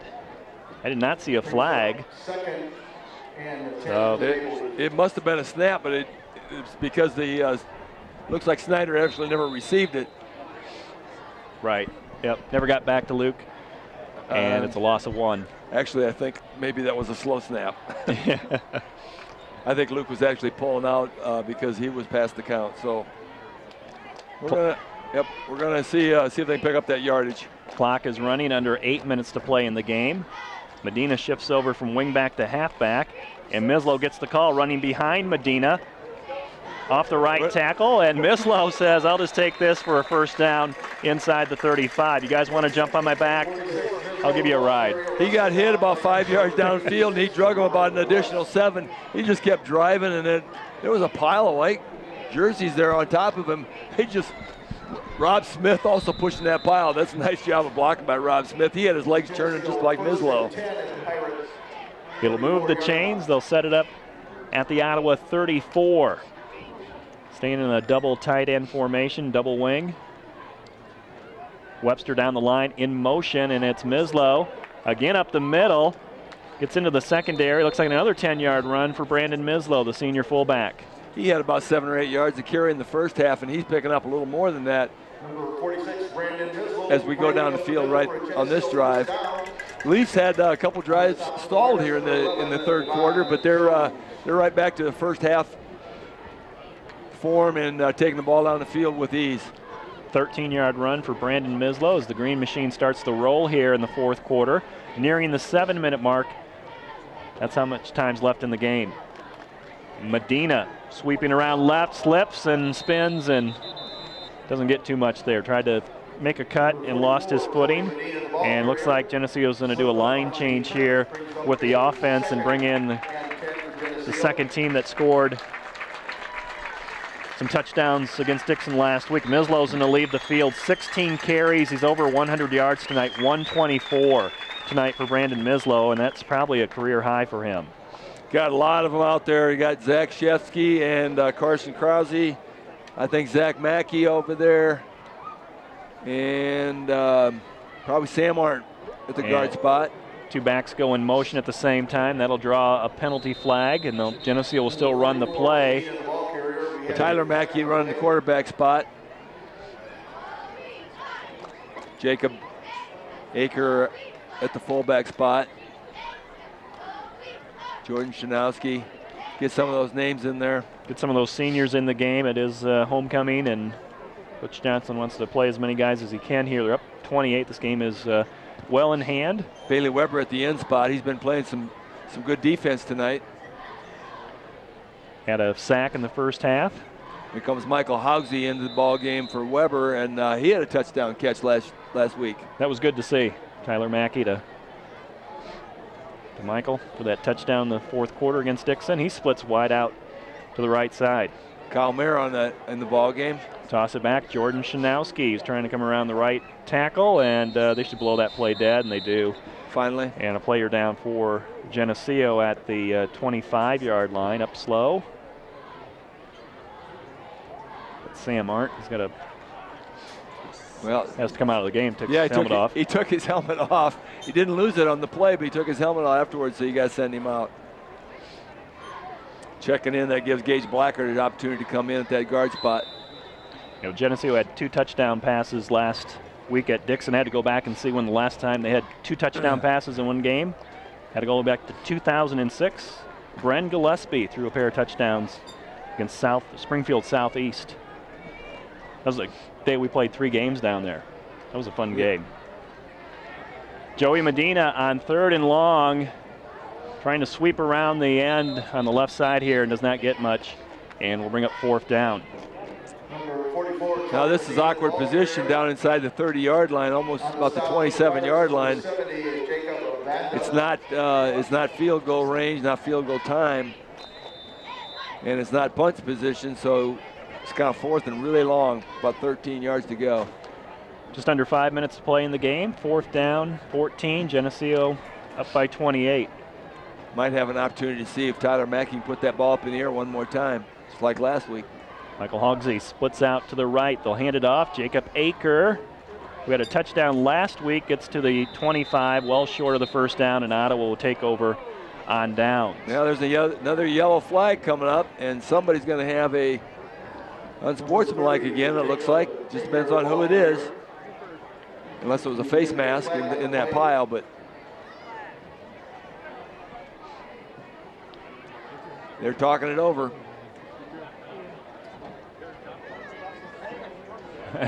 They're all like, what do we do? What do we do? Personal foul, and it's against Geneseo. Yeah, and it's going to be Ottawa's ball no matter what. It's just a matter of where they spot the ball. Right. So they're going to step this off and give Ottawa the football. So we're going to have a fresh batch of defenders here. A lot of the same faces that just came in on offense, but we'll try to catch you up on some of the new ones. Jacob Beath's going to play the linebacker spot. Joey Medina's in at the defensive backfield. Philip Anderson's in the ball game. Go Philip. Jordan Shanowski in there at the wide linebacker spots, outside linebacker. Carson Krause. 64 is right here on the end. We had a dilemma tonight because we had quarterback for Ottawa, his last name was Kraus, so we had to change up the pronunciation. Spelled the same. Yep. On 1st and 10, handoff to the tailback with room to run up the middle, and a first down run to the Geneseo 40-yard line. Joey Medina makes a tackle, and then a flag after the play. Looks like an Ottawa player is going to get penalized here. These guys do not like boys will be boys at all. Anytime somebody gets a little bit rough out there, they're going to get an unsportsmanlike. Sam Arndt checks out of the game. They're going to whistle this one back the other direction, it looks like. They got Ottawa backing up. We got 4:25 to play in the game, and Geneseo is up 28-0. Ottawa has the football, but looks like this long run by the Pirates is going to come back due to an unsportsmanlike penalty on the Pirates. We're at homecoming, Bob Reed Field. Geneseo with 14 points in the first quarter. They added 14 more in the second. Ryan Webster with 3 touchdowns. Luke Snyder with a touchdown. These officials have added about a half hour to this game trying to decide where they're supposed to mark off penalties from and Right. what they're supposed to do after a penalty. It takes about 5 minutes to figure out after every time there's laundry on the field what it's about. So it'll be first down and 10 back at the Ottawa 45-yard line after the 15-yard penalty.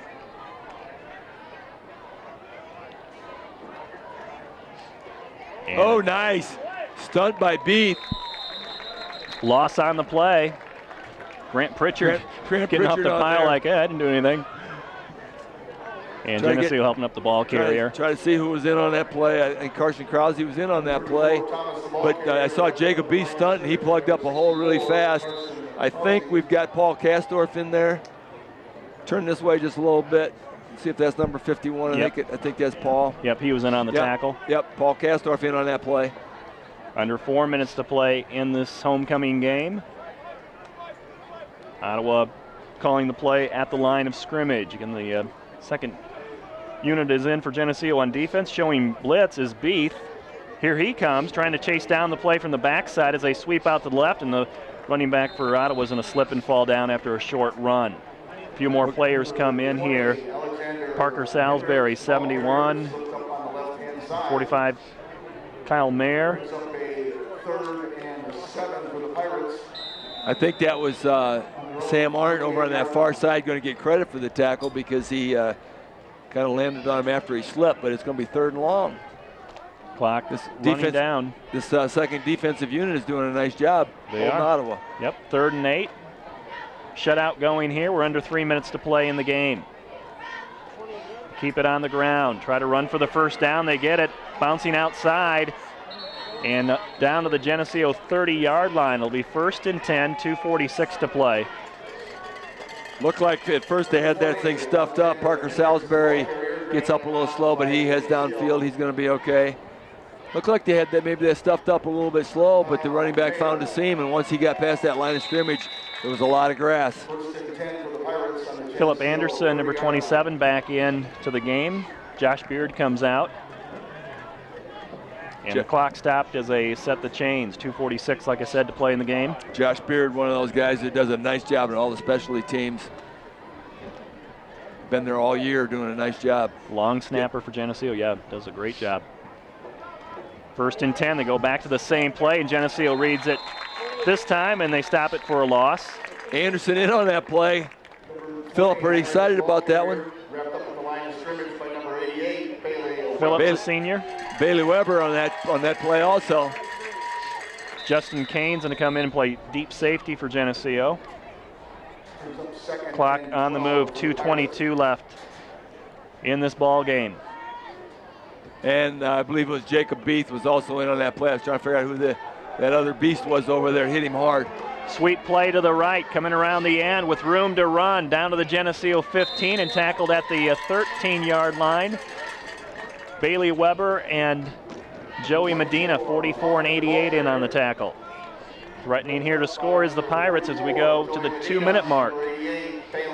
Adam Smith, number 83, checks into the ball game on the defensive side. Ottawa threatened in the 3rd quarter. They had 1st and goal from the 2 before the Geneseo defense turned them back. Hope we're not missing anybody here. Somebody's mom's going to be mad at us again if we miss somebody. Trying to run up the middle. There's room to run, and the Pirates will score here with 1:37 to play in the game. The Pirates get on the board for the first time tonight. It's 28-6 Geneseo. 1:37 seconds left to go here in the ball game. The Leafs finally give up a score. Obviously the game is not in jeopardy, but the Leafs have not scored in the second half. Had one turnover in this second half. Had a drive going. They did have a drive going here in the fourth quarter, but put the second team in. And now Ottawa will kick the extra point to try to make it 7. And the extra point is good. 28-7 is the score here with 1:37 to play in the ball game. Left-footed kicker with a lot of leg. It's a good thing he tried the low trajectory on that field goal, or they might have had some score in the first half. Geneseo able to block a field goal in the first half to keep Ottawa off the scoreboard, but cannot stop this drive as the Pirates get their first touchdown of the night, their first score in 2 games actually, after being shut out last week at Sycamore. You know, this game started, Bob, with Matt Rowley intercepting an Ottawa pass on the first play tonight, and Geneseo putting up their 28 points in the first half. Geneseo several sustained drives on the evening, but most of them in the first half.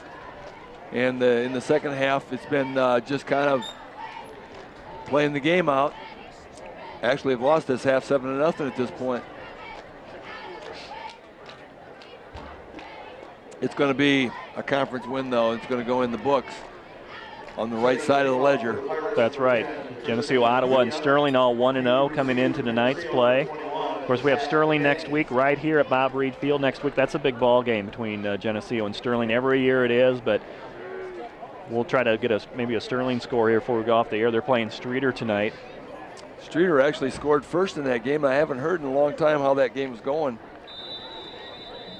I had heard maybe 14-0 Streeter at one point, but we haven't got an update here recently, so we don't know. And if we can get you a score here before we sign off, we'll certainly do that. We're ready to restart the game. Ottawa's in a kickoff from the 40-yard line.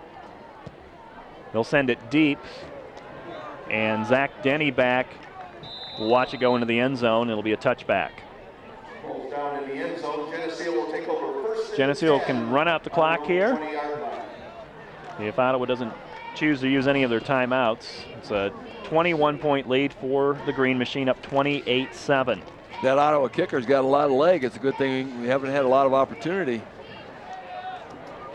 Have a big effect on the game here. He had lined up, I think, for about a 35-yard field goal in that first half when Mike Murray blocked it. Cooper Humphreys scooped up the loose ball and was going for a touchdown. Ottawa player tackled him, but had gone out of bounds first and received a penalty on the play. Geneseo able to get a touchdown on the next play from Ryan Webster. 1st and 10 here. Looking through some of these scores, Rocky, as we mentioned earlier, beat Alleman 13-7. Piotr Notre Dame crushed Moline 41-7. Richwoods beat United Township. Still trying to find that Sterling score. Mercer County 14-10 over Stark County. What a game that is. Josh King just had a run here for Geneseo. He's a senior. I think he was not dressed last game. Good to see him back in uniform and carrying the football. He comes off the field right now. And Jacob Aker and Zach Denny in the backfield behind the quarterback, Tyler Mackey. 1 minute to play in the game. They toss it back. That's Shanowski, who's going to be wrapped up for a loss and gets loose, but then loses a few more yards as we see the clock winding down. 45 seconds. It's 28-7. Geneseo on their way for their 5th win tonight and 2-0 in the conference with this homecoming victory over the Ottawa Pirates. A few more players coming in from the sidelines for Geneseo. Number 83, Adam Smith. He's a junior tight end. Comes in for Kyle Mayer. This should be the last play of the quarter and the game. At the line of scrimmage with 20 seconds to go, Tyler Mackey will toss it back. Joey Medina with room to run up the middle. Medina gone at the 40. He's at midfield. Down to the 40. Down to the Ottawa 20. It's a foot race. The 10, the 5. Touchdown, Joey Medina. 4.9 seconds left on the clock as he crosses the goal line. And what a thrill for him. He's going to get some stats added onto this night. First touchdown for Joey Medina as a varsity running back. And What a way to end this one with 4.9 seconds to play. 10th caller, La Roma Pizza. You will take home a free large 2-topping pizza. Live broadcast viewers and listeners only must redeem within 1 week. Call La Roma Pizza 944-6171. I actually had put that script away. What a feeling that is when you break through that line of scrimmage and you see nobody in front of you but grass. And Joey, it was a foot race, Lauren, as you described, and that Ottawa defender just couldn't catch him. Extra point is good by Kevin Wolak. Geneseo gets that touchdown back that Ottawa had scored on him, and the score is 35-7 with 5 seconds to play in the game. Obviously no bearing really on the outcome of the game, but it's nice not to lose the second half.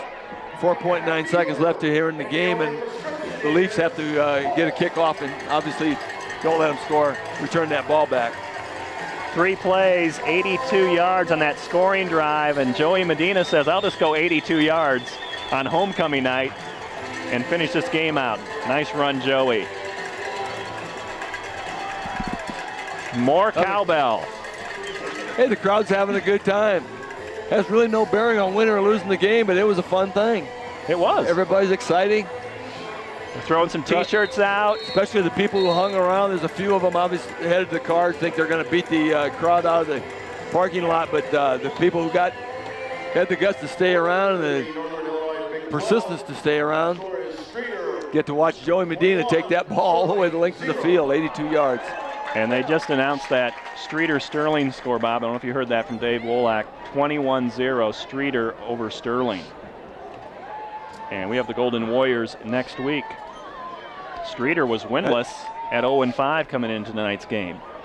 And you never know whether that's good or bad. I know. It means that Sterling can be beaten, but it also means that they're going to be very mad. This is going to be like a hornet's nest next week. Ryan Ganson will send this one out of bounds, draw a penalty flag, and then Joe Thomas gets dumped at about the 40-yard line. Joe says, where'd that come from? Ball's out of bounds. So we'll see the Geneseo defense and the Ottawa offense for the final 4.5 seconds. Crowd on their feet here, Geneseo. They got them charged up, excited. Joey Medina, 82-yard run. Still 4.9 seconds. That ball was not touched, so the clock did not roll. There is going to be one play from scrimmage here, and it looks like they're just going to get a V formation and take a knee and quarterback's under center. He'll take a kneel down. And make sure nobody gets hurt. Nobody gets hurt. That'll end it. Geneseo wins their homecoming game over the Ottawa Pirates 35-17. They improved to 5-1 on the season, 2-0 in the conference, and will be back home next week against the Sterling Golden Warriors. So congratulations to Coach Larry Johnson, his coaching staff, and the players. The Pirates come in at 1-4. They knew they weren't going to be as formidable as they've been. The Leafs knew that. But they did not let down. They came out fired up, and they gave them everything they had, especially through the first half. Backed off a little in the second half, but Leafs earned a good victory here, and they move on towards the conference championship. Players shaking hands right now. Again, Geneseo with 14 points in the first quarter, 14 more in the second, and then added a final touchdown here in the final seconds by Joey Medina for their 35 tonight. Ryan Webster had 3 touchdowns. And Luke Snyder added a touchdown in the second quarter for the scoring tonight. And it's a race between, nope, there's no race. Kyle Patterson's going to be the first one to the bell. He's not going to let anybody catch him. Kyle Patterson ringing the victory bell. And followed by the rest of the team here on Homecoming 2013. It's been a pleasure to have you along tonight. We're going to give you some final stats before we sign off. Geneseo with 381 on the ground tonight, 52 carries, 23 first downs. They only needed to throw 1 pass completion tonight for 10 yards, so 391 total yards. For Ottawa, they had 13 first downs, 167 on the ground, most of that in the second half, and 47 yards passing for 214. Individually tonight for Geneseo, Brandon Mislow, 17 carries, 124 yards, a career high for him. Joey Medina had 3 carries for 82 yards in that touchdown run in the fourth quarter. 80 yards tonight for Ryan Webster and 3 scores. Ray Singbush, 10 carries, 56 yards. 20 yards from Luke Snyder and a touchdown. Lane Akery had 12 yards and Ryan Pitra added 6. Singbush had a 10-yard pass in the first half. So, Bob, we mentioned a good win here for Geneseo. Always good to win the homecoming game. We'll catch up with you next week. For Bob Pettit, this is Lauren Lemke, and we'd like to thank our rest of our cast here, Ron Hartman and Geneseo Communications for providing TV50's internet streaming, Kim Kennett at the WGRG FM studio, statisticians Willis Andel and John Buzzard, technical coordinator Keith Kennett, and for you for tuning in to TV50 and Geneseo Green Machine Football. Final score, Geneseo 35, Ottawa 7. Good night.